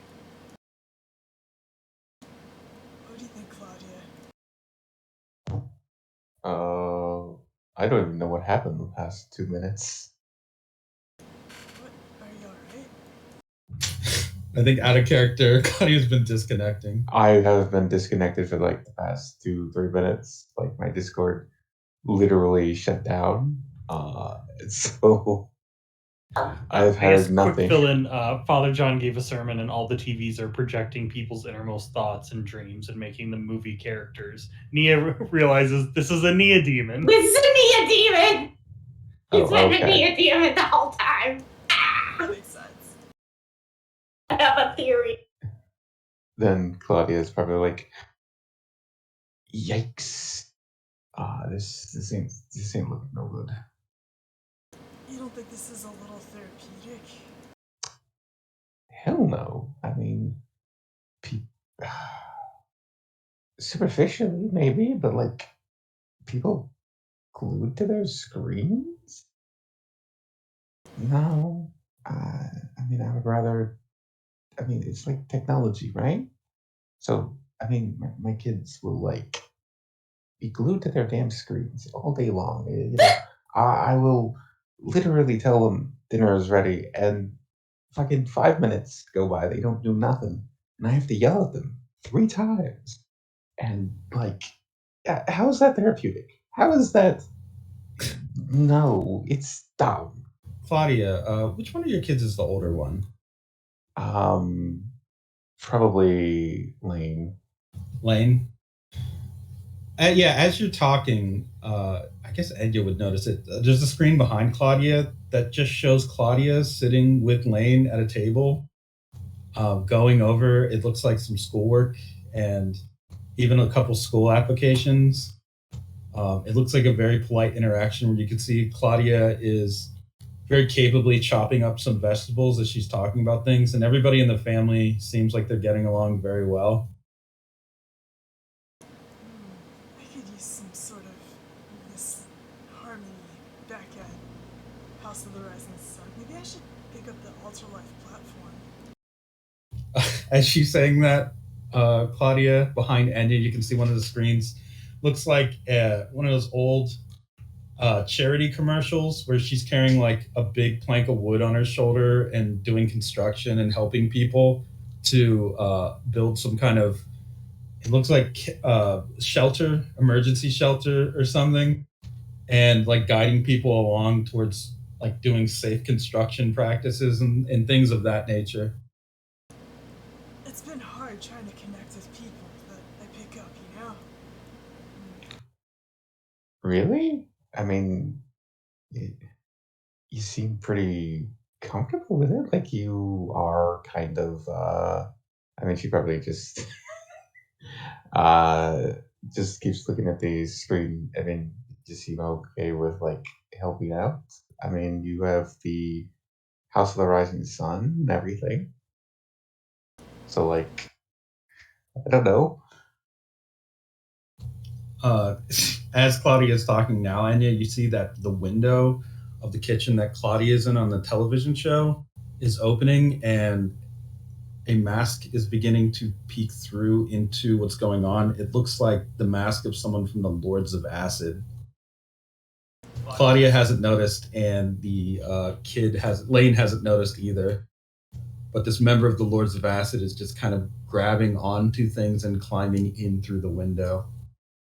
Oh, Enya goes from like, uh, her attention is like fully fixed to that screen now, and she's like peering at it, and she just looks very tense.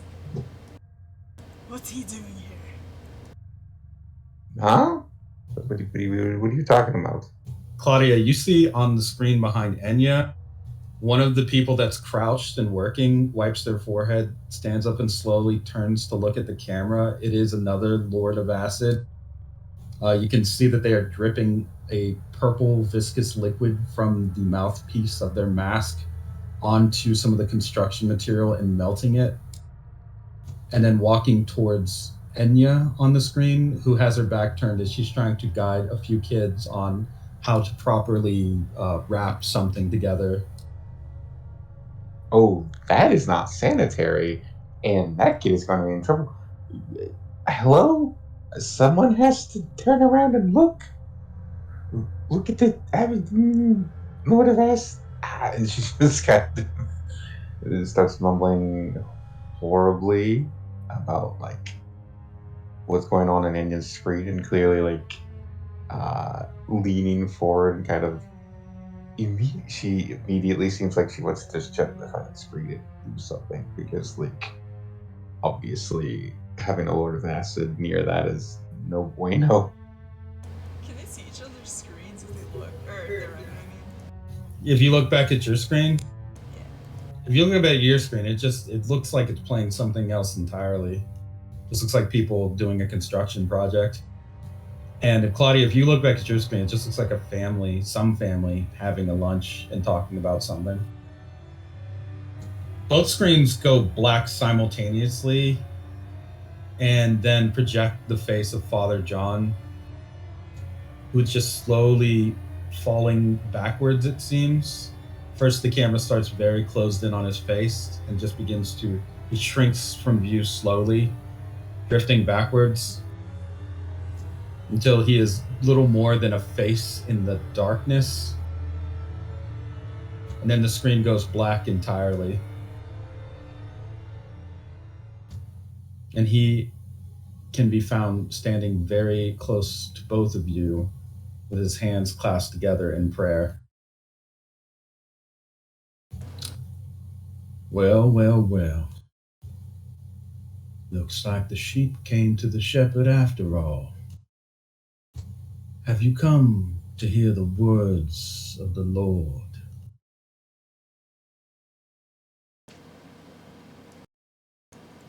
Well, it seems you're pitching some sort of total entertainment forever, so.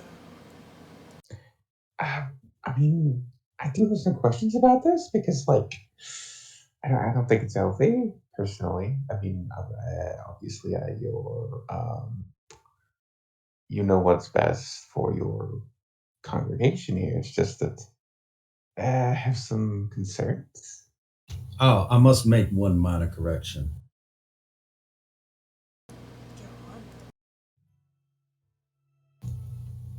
Oh, it's not my congregation. This is our congregation.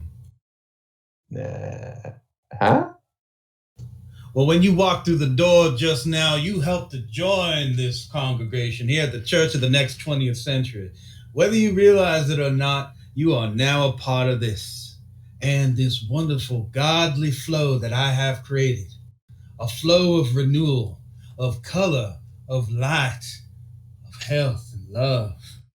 Yes, you are now within this flow that I have made.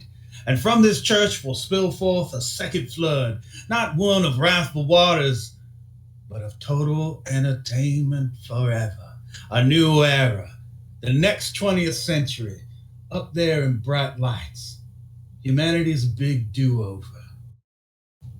And I'm so glad that you all have made the sacrifice by being here as well. Because when I achieve my dream, and I'm most certain I will, you'll have to know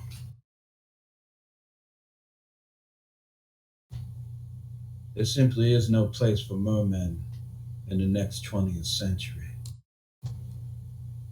No more Vici.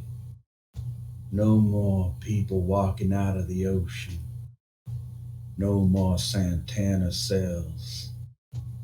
No more nothing. So positive thinking doesn't extend to meritocracy. No more nothing except total entertainment forever.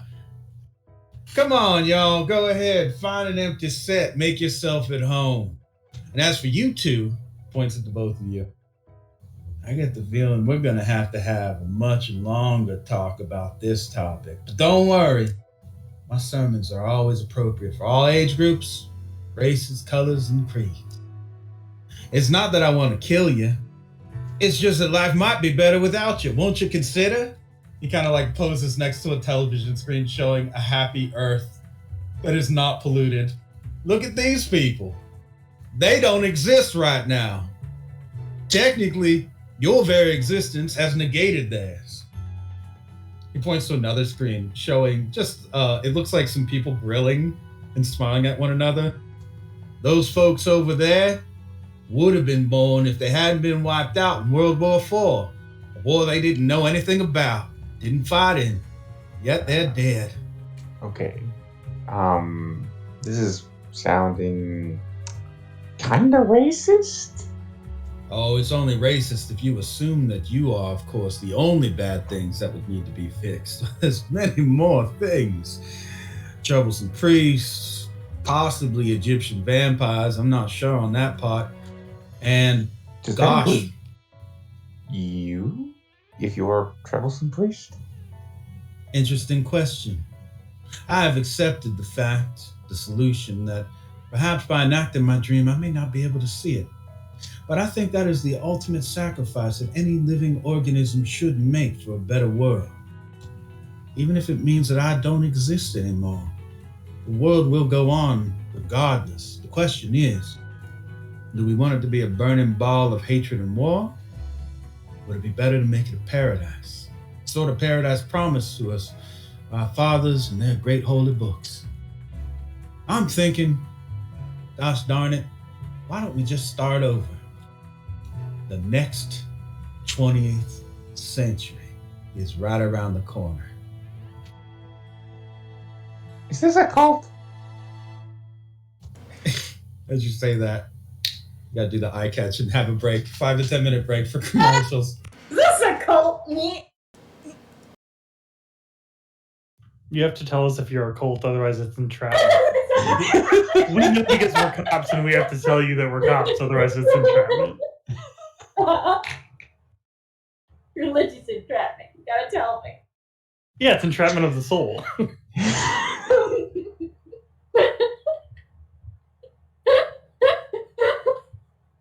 Everyone knows this.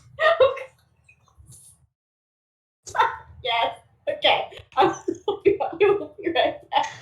Yeah, it's that or it's the King of the Hill thing. Are you guys the cult? No, we're a collective of like-minded individuals. Yeah, it's the cult. It's a cult, yeah. Okay, be right back.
All right, I'm back.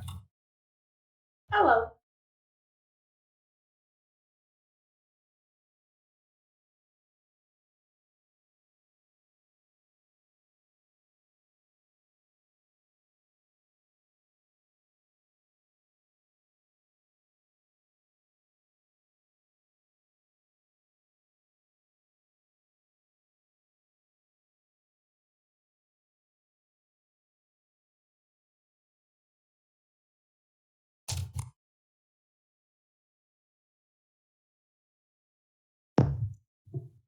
Hello.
Wait, are we all back or?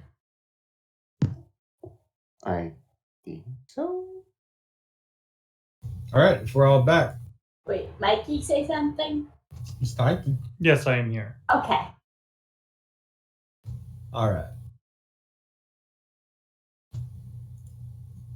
Well, as it currently stands, Father John has said some things that you perhaps don't agree with. Typical for any kind of, we'll say, encounter that you're going to have here. You have a few different options of how you can react to or respond to, or what your course of action is going to be here. You can try to talk him out of it. You can try to fight him out of it. Or you can work with him.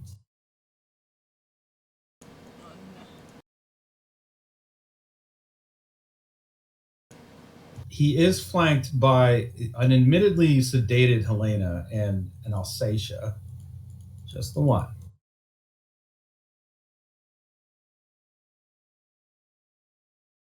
But he isn't here alone, and he's also surrounded by civilians.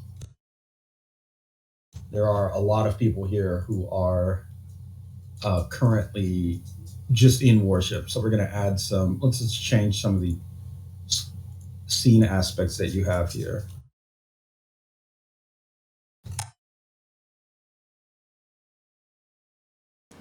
I mean, he's not committing any crimes, so I feel silly to call for backup.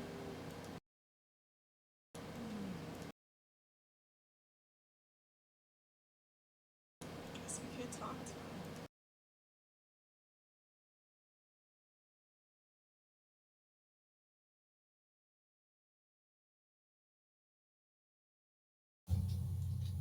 Yes, which one do you feel would be better?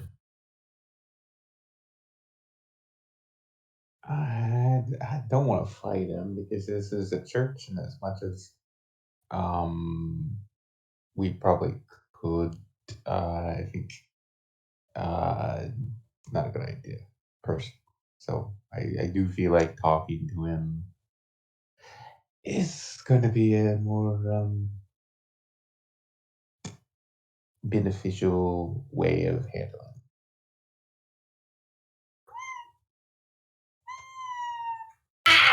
Yes. I'm not sure what that answer implied.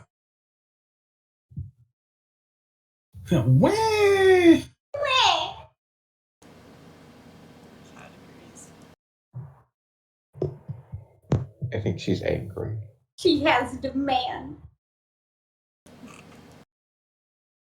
All right, what about for those of you currently in the vehicle? I assume you're probably on your way, right? Or Yes. yeah, I like guess probably yeah. yeah, I doubt you want to be not like leave your guys here to go to this. You never know what's going to happen at a church run by a guy that worked with for Leroy. Satan. Yeah, so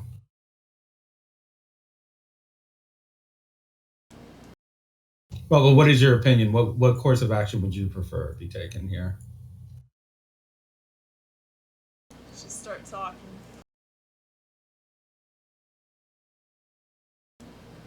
Just start talking. Alrighty. You said something about if it was needed, you would take yourself out of the picture. Whatever happened to you? Don't you consider yourself a main character in all this? A main character. To be honest, it never really occurred to me that anything really revolved around me. Seemed I was always trapped in something else's orbit. So no, I never really did. I think I told you I used to live on the moon, right? Yeah. Right. For a time, life on the moon was good. It was easy to just preach the word to those people. They weren't very in touch with the Bible, I'd say. And as I saw them living their very best lives, I knew the people on earth were suffering. Part of me just thought, yeah, I don't think I matter much. Not only do I not matter much, but to these people, God mattered just very little at all. They simply didn't care. They were busy dancing and working for corporations, plugging into their virtual reality games. They didn't have much time for someone like me, some scrappy earth hobo. They were glued to their screens. They were mesmerized by it.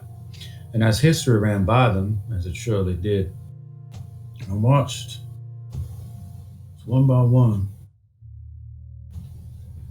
They didn't even care that their lives were being taken from them in such small ways by corporations, by high powers, by the people in charge, the ELO, eventually by all sorts of monsters that crept up out of the woodwork, vampires and serial killers, werewolves, spacemen, spooky ghosts.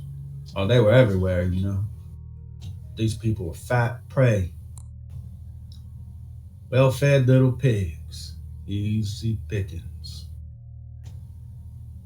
Even then, it wasn't easy to get them to listen to the word of the Lord. Couldn't be bothered. I watched as they slowly turned one by one into chalky little statues off in their little dreamlands and wonder worlds where everything was perfect for them. Their happiest of happy endings. And I, myself, slipped into such a place myself. And what I saw there was a world where I wasn't. Not just that I was such a burden on the world, but that it had never seen fit to create someone like me. There wasn't a need.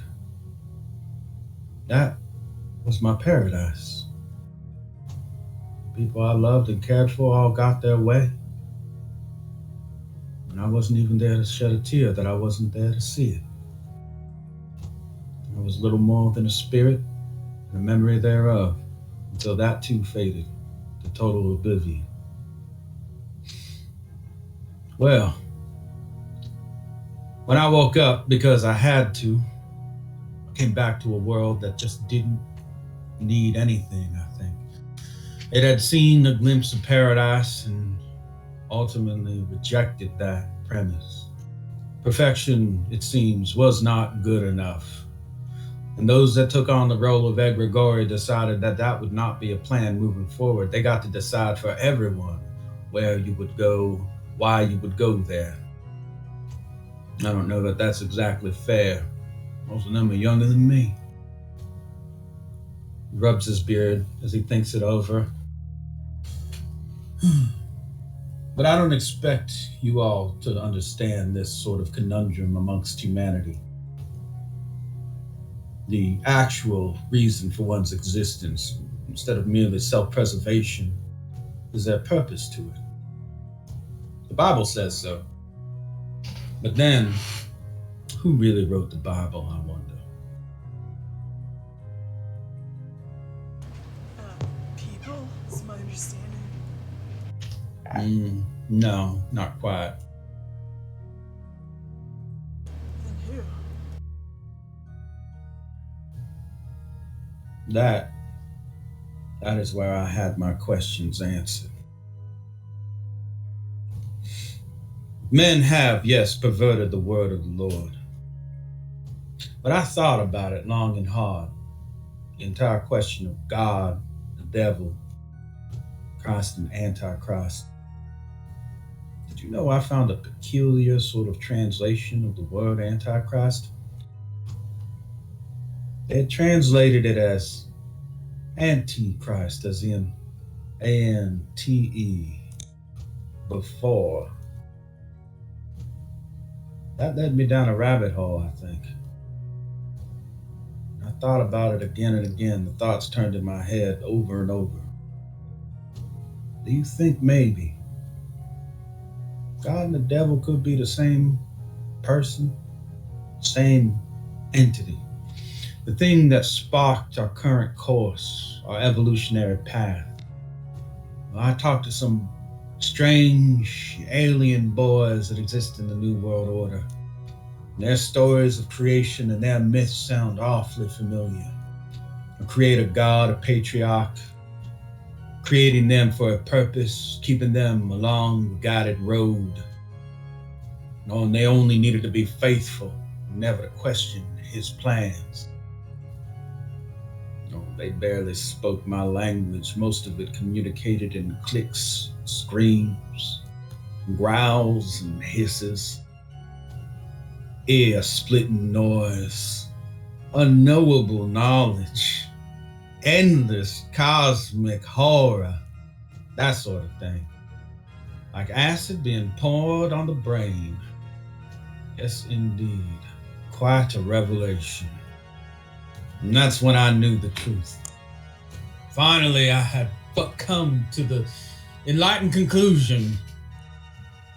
Leroy is God. The only God that ever really mattered. Who else could oppose the devil but the devil? Who could oppose God but God? It only adds up. There would be no combat, no tribulation, were it not for that they were equals. And if they are equals and one is most certainly all-encompassing, then he encompasses his opposition. He is his enemy. He is both sides, same coin. But there's one thing that I know God does not see. Believe it or not, he is not all-seeing and all-knowing. He has a bit of a blind spot. If I were to just go back and change a few things here and there, the timeline would just fold under itself. Like it was never even there. And this all-seeing, all-powerful God, quote unquote, he wouldn't even notice. To him, just a strange fold in a piece of fabric. For us, we could finally have a little peace. Maybe even find a little company. A hand to hold. Child to love. future, as opposed to what stands before us currently, which is nothing but apocalypse. Now that you've heard my rather easy to follow tale, what you think of joining me maybe on my path towards beauty, renewal, rebirth? Salvation awaits, my friends. I don't think so, because for me, the trouble is I hear you, and I hear the same story you told me again. You say people were glued to their screens on the moon, and here, she kind of looks around, you have them glued to screens again. You say they ignore you, like you're not even there, and then your utopia is the very same thing you espouse. It seems to me you're creating the very thing you hate, only you don't really see it that way because you believe that this utopia is given to you by what? God? How different is it really from these egregori really deciding things? How different is Leroy when he decides what is best for us?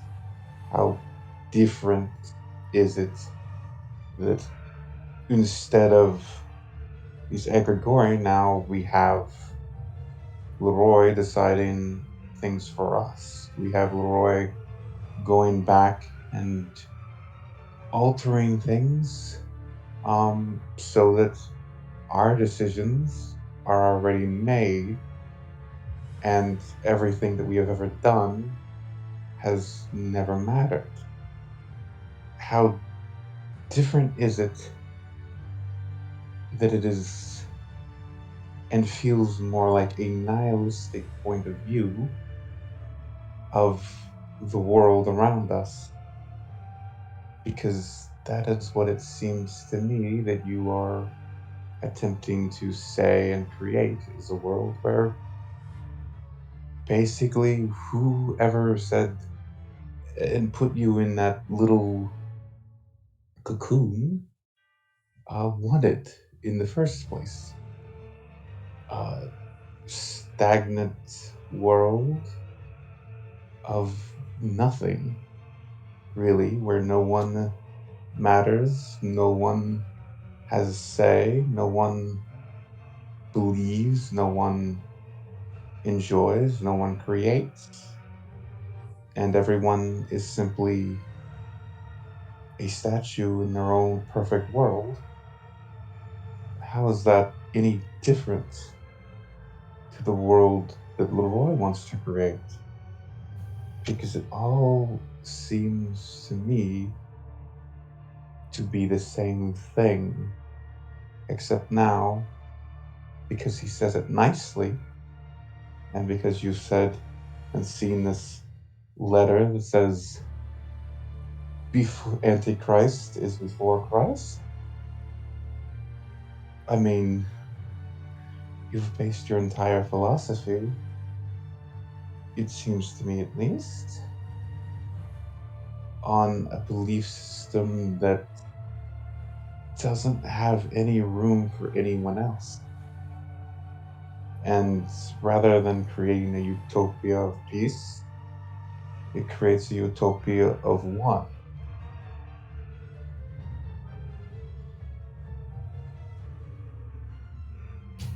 You know, I say patience is a virtue. So just wait a moment and see for yourself. Right after he says that, you can hear people starting to scream inside of the church. If you thought that this was just going to be a pleasure cruise, I'm sad to say you are mistaken. More screams begin to go up. On their screens, These people see images of themselves being murdered. They see images of their own demise and the demise of those that they love. They see apocalypse happening right there in the highest definition possible. And it affects them so deeply that some are simply driven to their knees in fear, terror, and awe. You see, I don't have as much interest in simply giving people perfection. There's nothing to be learned in that, nothing to be earned in that either. Instead, I want to show them the world as it is, the inevitability of disaster that awaits them should they choose a different course. And even for you, detectives, it is entirely possible for you to defeat me, to stop me, to stifle my ideology. But I can show you exactly what will happen when you do. Your options are, of course, your own. Free will is a gift given to us by Satan so that we may damn ourselves in his stead. It saves him time and labor to do so. Every screen now runs red. People are beginning to panic a bit. Some are just clutching one another. And many of them actually are reaching towards Father John and screaming for his help.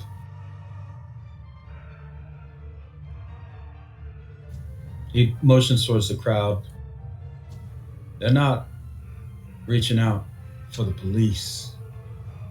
They're not reaching out for Merman. They're not even reaching out for the people that run this island, the government officials, for the prince and the queen. They're not reaching out for the New World Order, and they're not reaching out to grab a nice cold market-branded soda pop. They're reaching out for the Revelator. And that, my friends, is what I am. Pure, simple revelation. Argue against it, fight it as much as you want. But revelation, fortunately, comes for us all. In death, or if you're not a fool, in the life that precedes such an event. So choose your revolution carefully then. Will you stand against me? Seek death? And only at the end realize Father John could have helped you? Or you can take the right step right now, make the world a better place, and bring me the one person I want to see more than anyone else right now. Leroy? No, that's old news. I don't know that I need him anymore. I became aware, quite frankly, of what I could be using instead of my worship of Leroy. Oh, yes, indeed. I think it's closer now than it was before. And who? Takes his sunglasses off. Now that I know where you stand and you've said it plainly, why would I answer your question?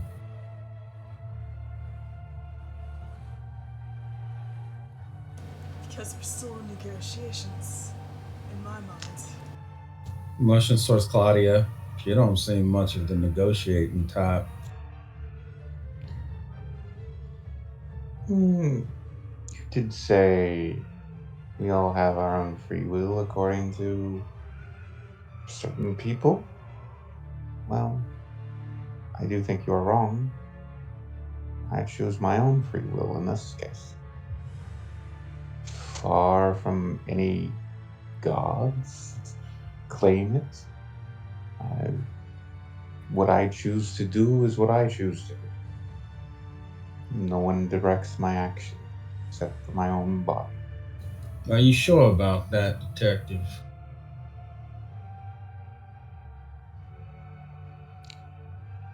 I am.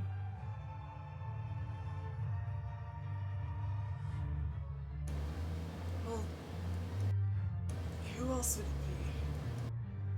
be? Right. Got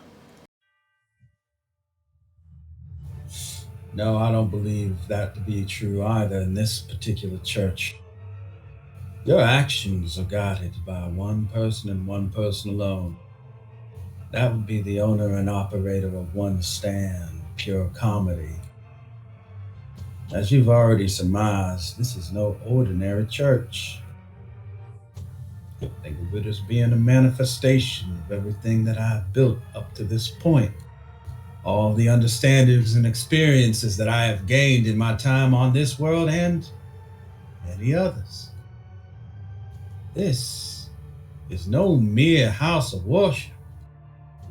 This is my house of worship. Welcome to my church.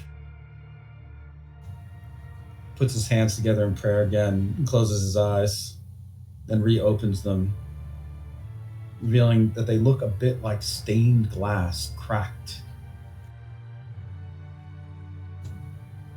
Now, pray with me, won't you?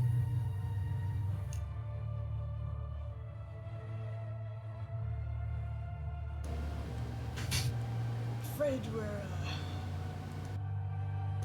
not. I mean, you said so yourself. In this world, no folk are welcome. We kind of tend to like the path of evolution just fine. I'm not much the friend type, I'm afraid. I see. Well, unfortunately for the both of you, there really isn't much room in this world left for people without faith. If you insist on standing in my way, I simply have no choice. We will have to do combat to ensure that you do not further obstruct me in any single way or capacity, or try to undermine me. Now that I know you are just blatantly standing against me, I would be a coward if I didn't stand up on my own 2 feet and face down those who oppose me and my faith. I hope you have the same level of conviction when it comes to that. Because right now, I would destroy absolutely anybody who stands in my path between myself and the salvation I seek. No one, including God Himself, will stop me. Ever.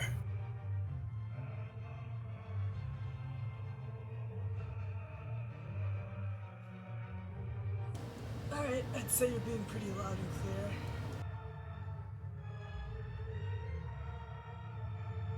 Then I invite you to take the first swing, to throw the first stone.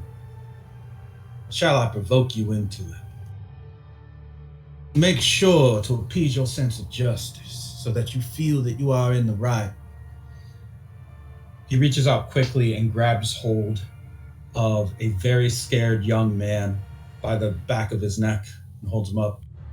Say there, your name's Tobias, is it not? Right now, how do you feel about your life? Are you in danger? Do you need the help of the police? Tobias is looking scared, with tears in his eyes, trying to shake his head, but also nod. What's that? Son, you'll have to speak up. Boy is basically whispering, muttering.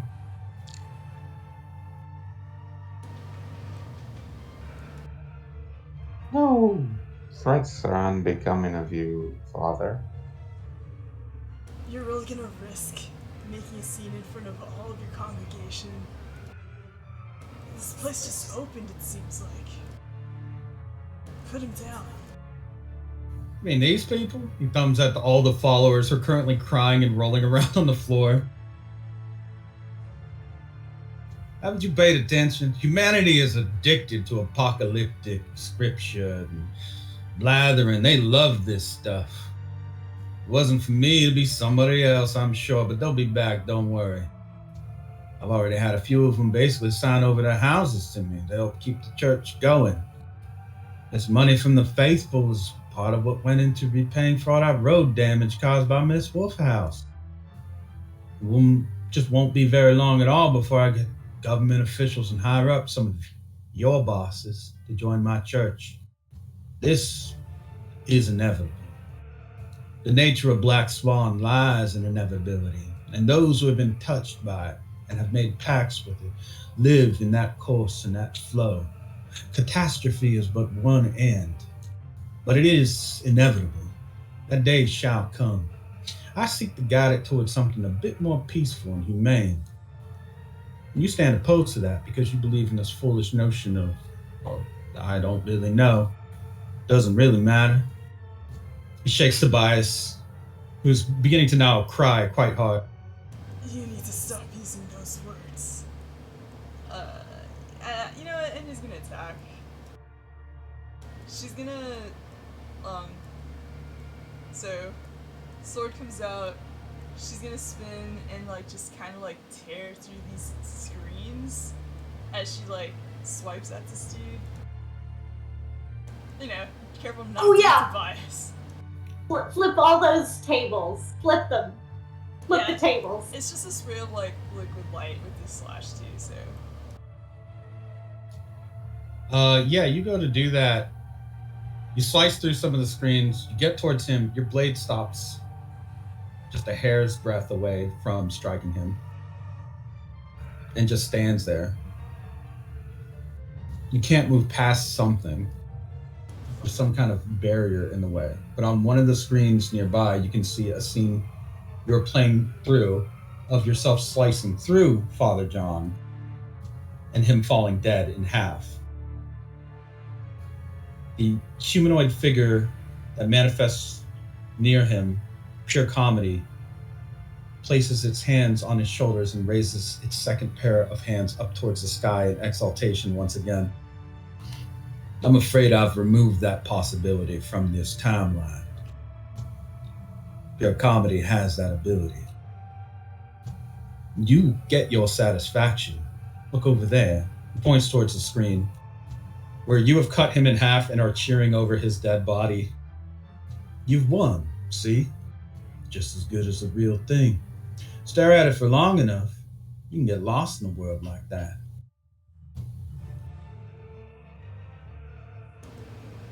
You just removed timelines?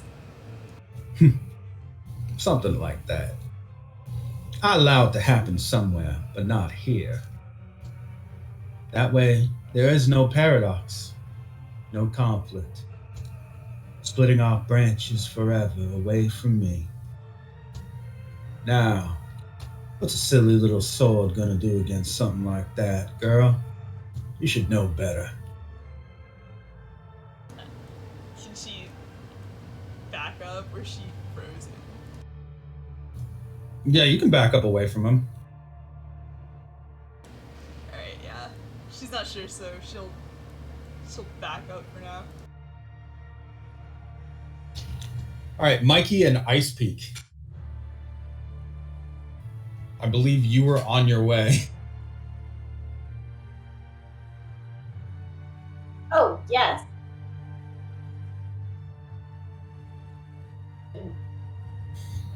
As you're approaching, you notice that Courtland is kind of leaning over in his seat in the back of the cruiser, clutching the side of his head. Are you all right?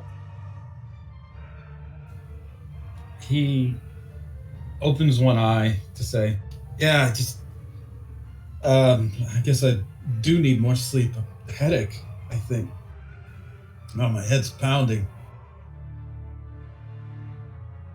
Do you wish for some medicine? No, it's fine. You can go ahead. I'll be okay. Just must be all the stress lately. I should probably just avoid any stress in the future, I think.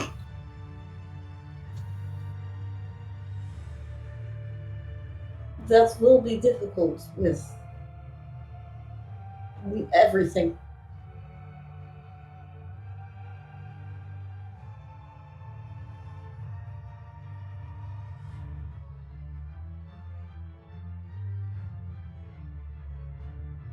The case is mostly for you, though The doctor informed me that you had, modifications. Brain what?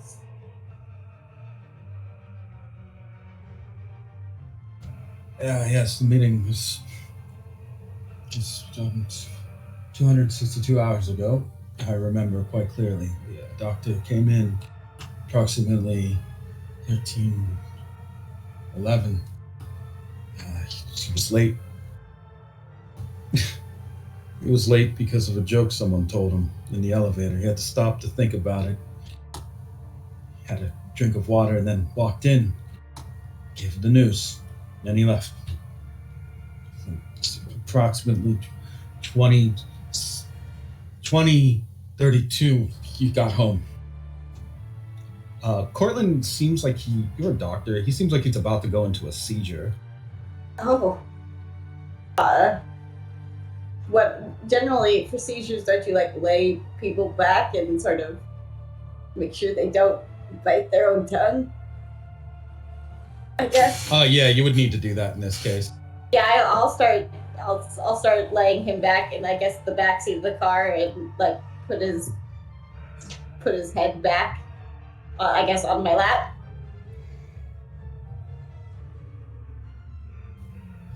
Okay, if she's doing that, Mikey, you're kind of in control of the car. Yeah.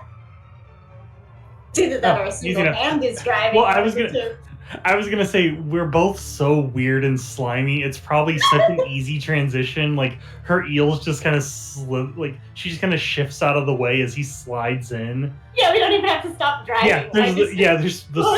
Yeah, put it in cruise and there's no change. Icy just looks at you, and you just literally like slurp over, and I slurp into the backseat where Courtland is. Yeah.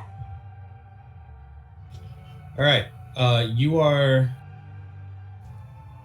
on your way, I guess, to the church, correct? Yes. Yes. Mikey, you have never seen so many green lights light up on your path, and cars being out of your way, and traffic being so nice on the way there. Like, it is all just buttery smooth to get there to the church. In fact, there are cars behind you that are beeping for not going fast enough. Cool. Do I need to put on the siren? So that, well, no, because I guess the people are just kind of moving out of the way, so we'll just... Yeah, they are. I guess we'll just go. As you're getting closer to the church, you see on one side of the street, there are what look like a line of old men, and on the other side, a line of old women, all just kind of waving towards one another and waiting for the light to change. And as you pass by, they're all waving to you too. I think a little confused, Mikey would wave back to them. Yeah, once you go past in the rearview mirror, you can see the light change, and they're all just going to meet one another and like hold hands and walk towards what looks like a senior dancing event that they were all just planning. They're all dressed like kind of like fancy dressed like dancers. Aww. Having a good time. In a nostalgic form, they're like ballroom dancers and such. Oh, beautiful.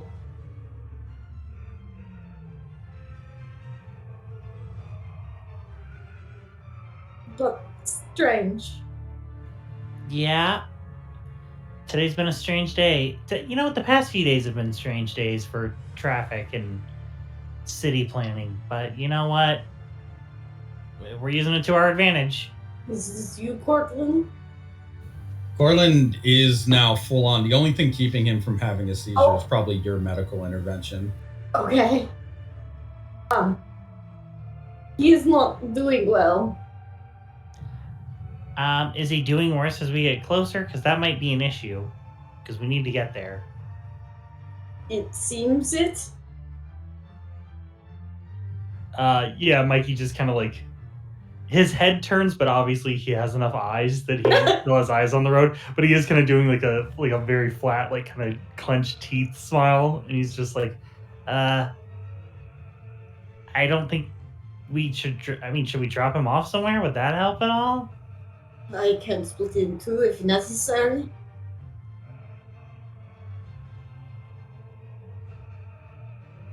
I mean, if you think so, but he might help. Maybe. I mean, he's giving us this right now, and I don't think he knows he's doing it.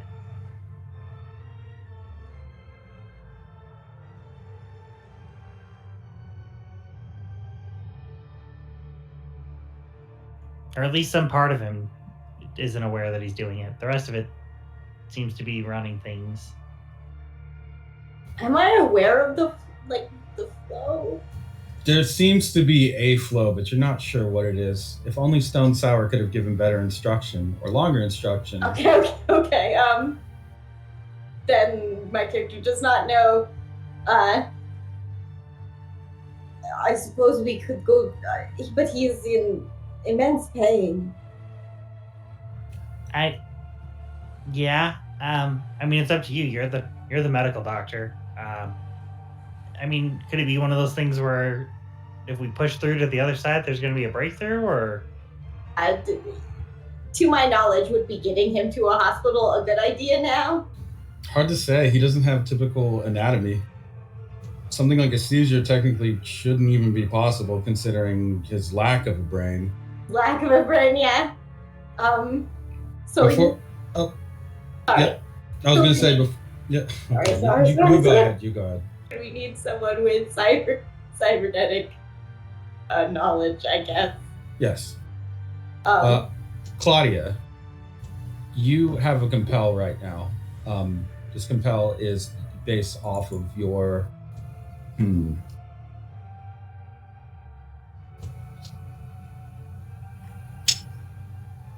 gonna say your drive. What this guy is recommending sounds like, in your mind, apparently nihilistic genocide at the very least. Yeah. He's demonstrating a power that is very difficult for potentially either one of you to be able to get through, and there are two other opponents with him. He just hasn't called them in to fight.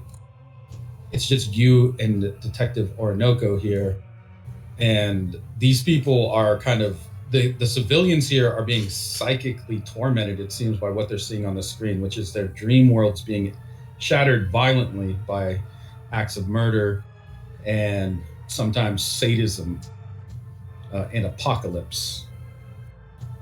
So your compel is you can either radio your friends that you need help immediately right now, or try to keep them away because you don't know if they'll be able to survive this either.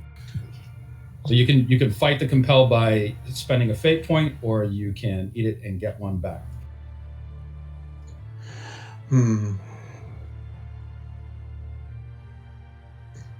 I think she would probably, I think she'd accept it and probably radio and just go,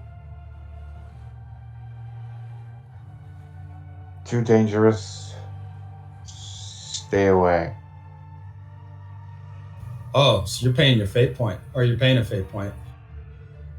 Yes. Okay. So you guys get that message, too dangerous, stay away, from your squad mate, Claudia. And she pays one fate point for that. Yes.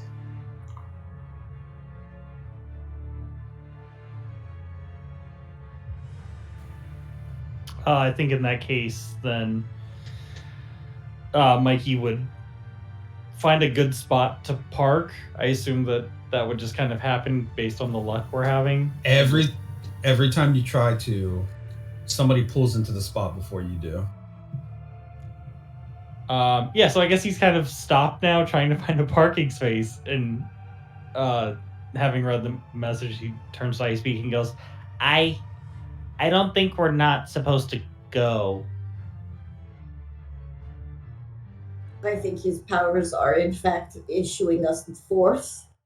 Yeah, it definitely feels that way. All right, hang on. And I guess very quickly, he'll send a text back that I guess Claudia and Enya received that just says, "Sorry, can't. On our way." Father John, with his stand Pure Comedy, floats backwards, levitating along the ground. His stand still holding its hands up towards heaven.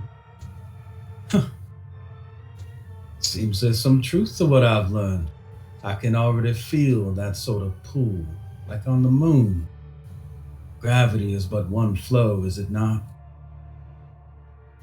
Your friends will be here shortly, I assume. And with them comes the fulfillment of my vision. Unless, of course, you plan to stop me before that happens. The window of opportunity is awfully slim. Can you even get past this stand ability? Can you even dream of it? How strong is your faith, anyway, in your conviction? Let's put it to the test.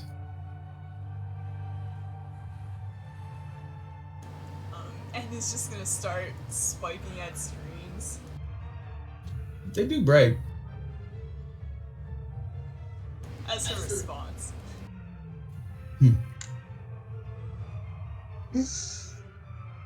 Okay, so I've got a question. Is there actually musical instruments around here? For a fate point, yeah, I'll say there's musical instruments lying around that you can grab.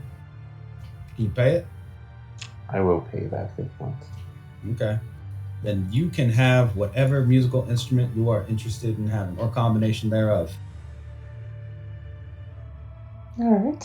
And she'll probably go up there. I assume she's her own kind of amp. Kind of. And I think what she'll actually start doing is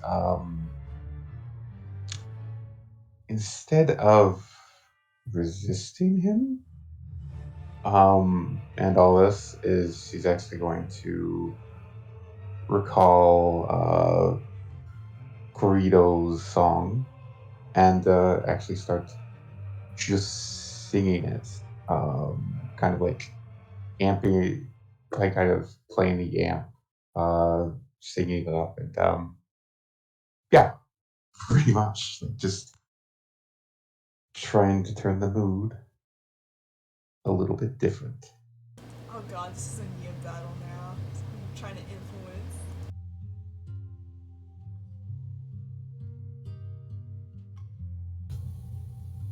Father John seems like he's about to lash out with paper constructs.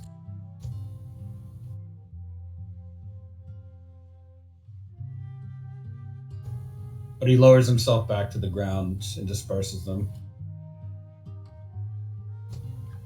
That song. Where did you learn that song? A friend of mine,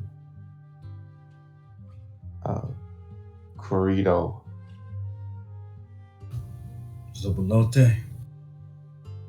The same. Takes in a deep breath. The screens all begin to dim out and flicker. Truth is, I knew his dad. Strange man existed on the other side. With him was a woman darker than that. The two of them persisted in the afterlife for quite some time. He might even still be there. His son's here, is he? I should probably find him then. For now, the screens all go black. Courtland's headache begins to fade away and his seizures begin to come to a close. We will put a pause upon this testing of conviction. I will find Corrido.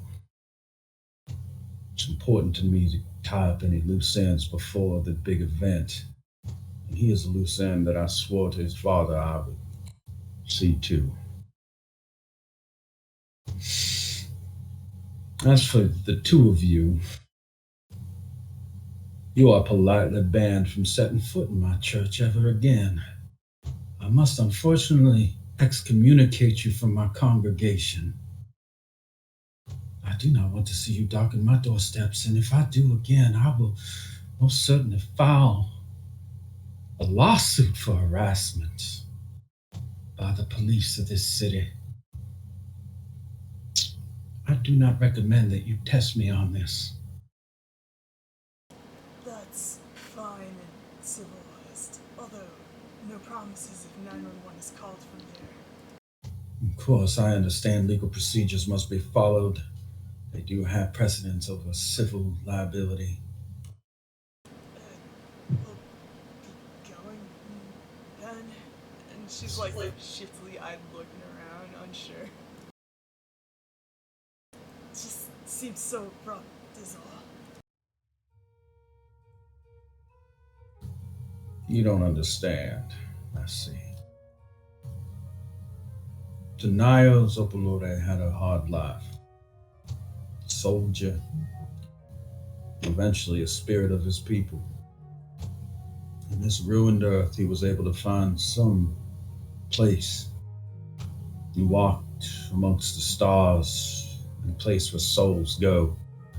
He became like a second son that warmed the hearts of those who cried over impending doom. So yes, I do owe a debt indeed.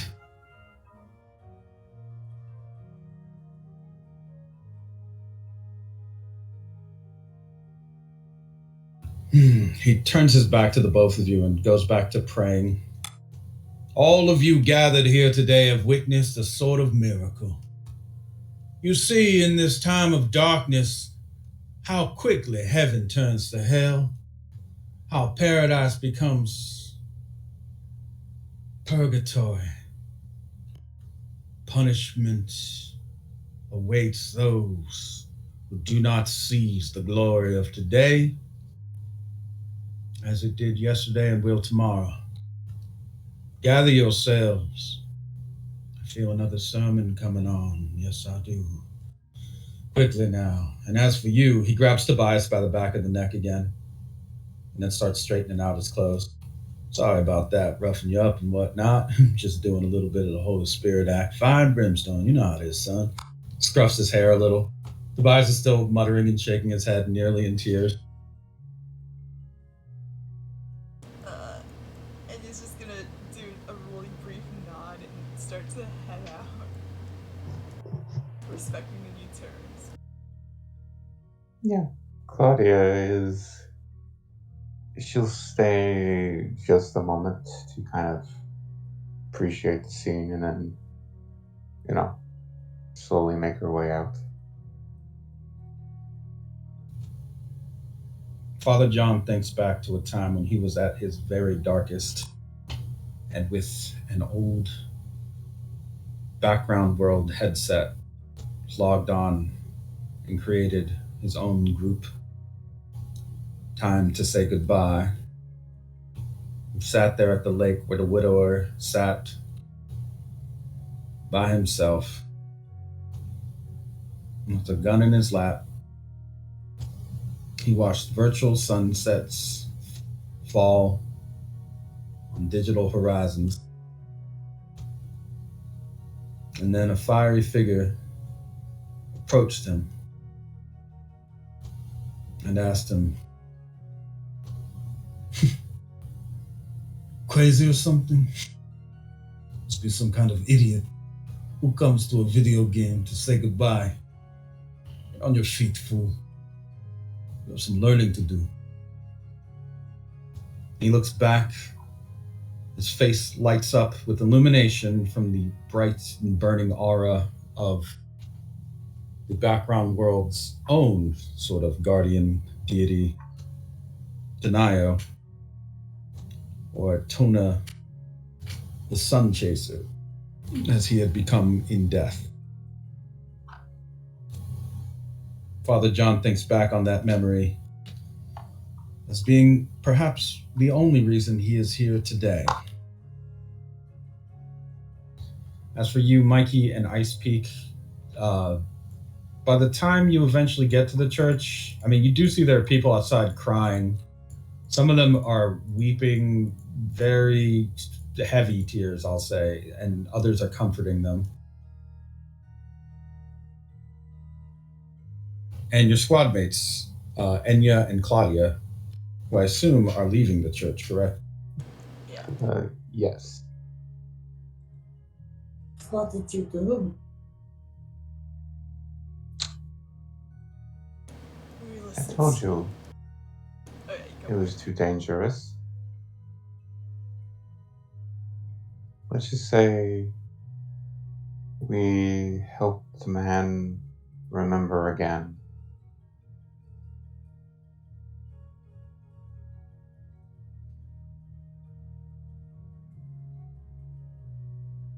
Mysterious. I like it. Now, I have a question for you, Claudia. Hmm? Do you have connections to people with cybernetics? I believe the clans. That would be the Cure clan, I believe. I need your assistance in gaining contact to them. Yes, I could do that. I have to deliver something to them, so I'm sure they'll be keen to meet. Do you mind telling me why, or is this more of a? And she kind of moves in secret. Is that how I thought? Yes, I tease a secret. No. I have medical needs.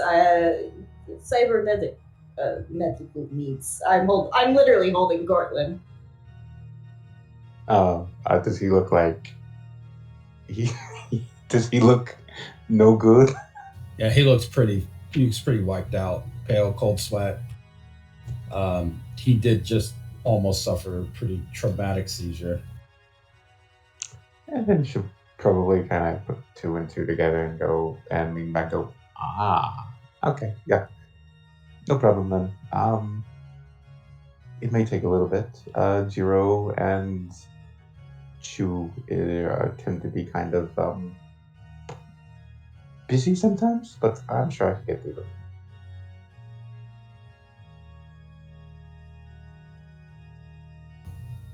So you guys are planning to meet up with the Cure clan? I believe so. Well, every samurai on the island is currently very busy, but they'll definitely be able to make time for the. You guys have kind of worked favors for them and vice versa. So of all the samurai clan, really, they're pretty good with the cops right now, and they've even stopped committing as many crimes because of it. Slightly less crime. Slightly less crime. We no longer overwhelm the police. We only slightly overwhelm the police. We try not to directly deal with them anymore. Instead of robbing stores at Sword Point, we now rob lemonade stands? Don't know.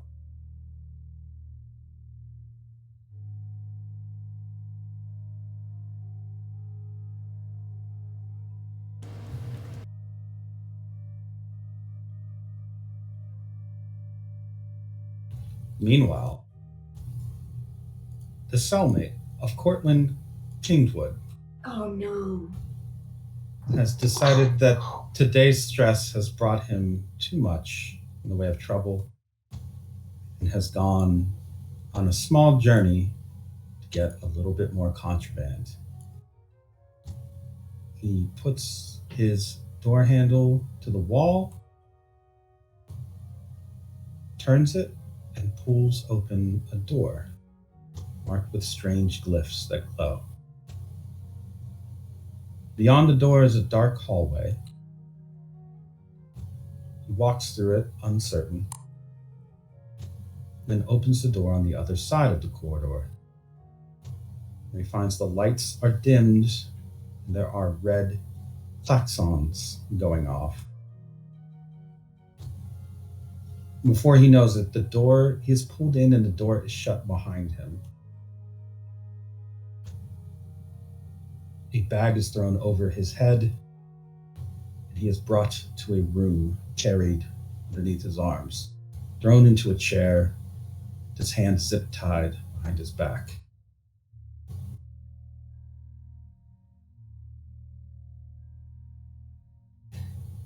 The hood is removed. Finally.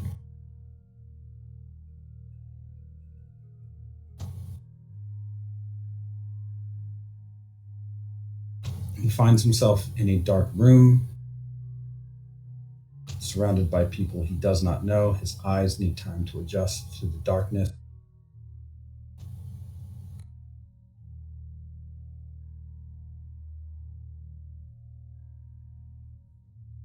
One figure without a mask on or any protective headgear is crouched near him. Hey, didn't you hear? Another figure removes their mask. There's a purge. Didn't you hear about the purge? Anyone who isn't within containment or quarantine right now runs a high risk of becoming infected with a sort of psychic virus, you know. You could be in big trouble not having any protective gear. They just hold him down, and one figure steps out holding a very elaborate metal sword. Well, game on.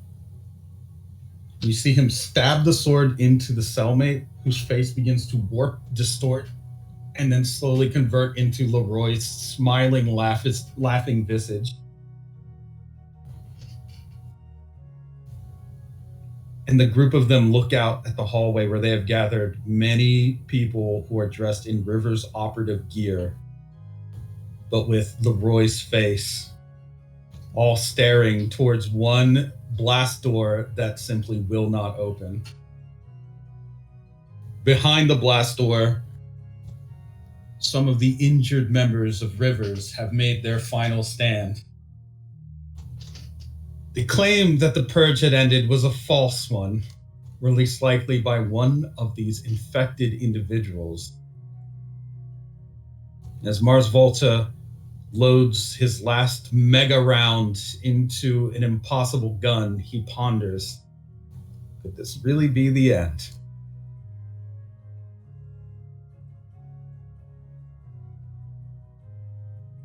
And that is our to be continued. Oh dear. That is not under control at all. Afraid not. How are you gonna get a spaceship then? You just have to hope. Hope that they're able to make a stand against Infinite Leroy, I guess. I don't know. Yeah, it's possible. Well, at least there's one fiery man incoming. It's true. Which I don't know if is good or bad. Depends on a lot of things. Okay, we'll find out, I guess, next time on JoJo's Bizarre Adventure, whether our uncle also becomes Leroy or not.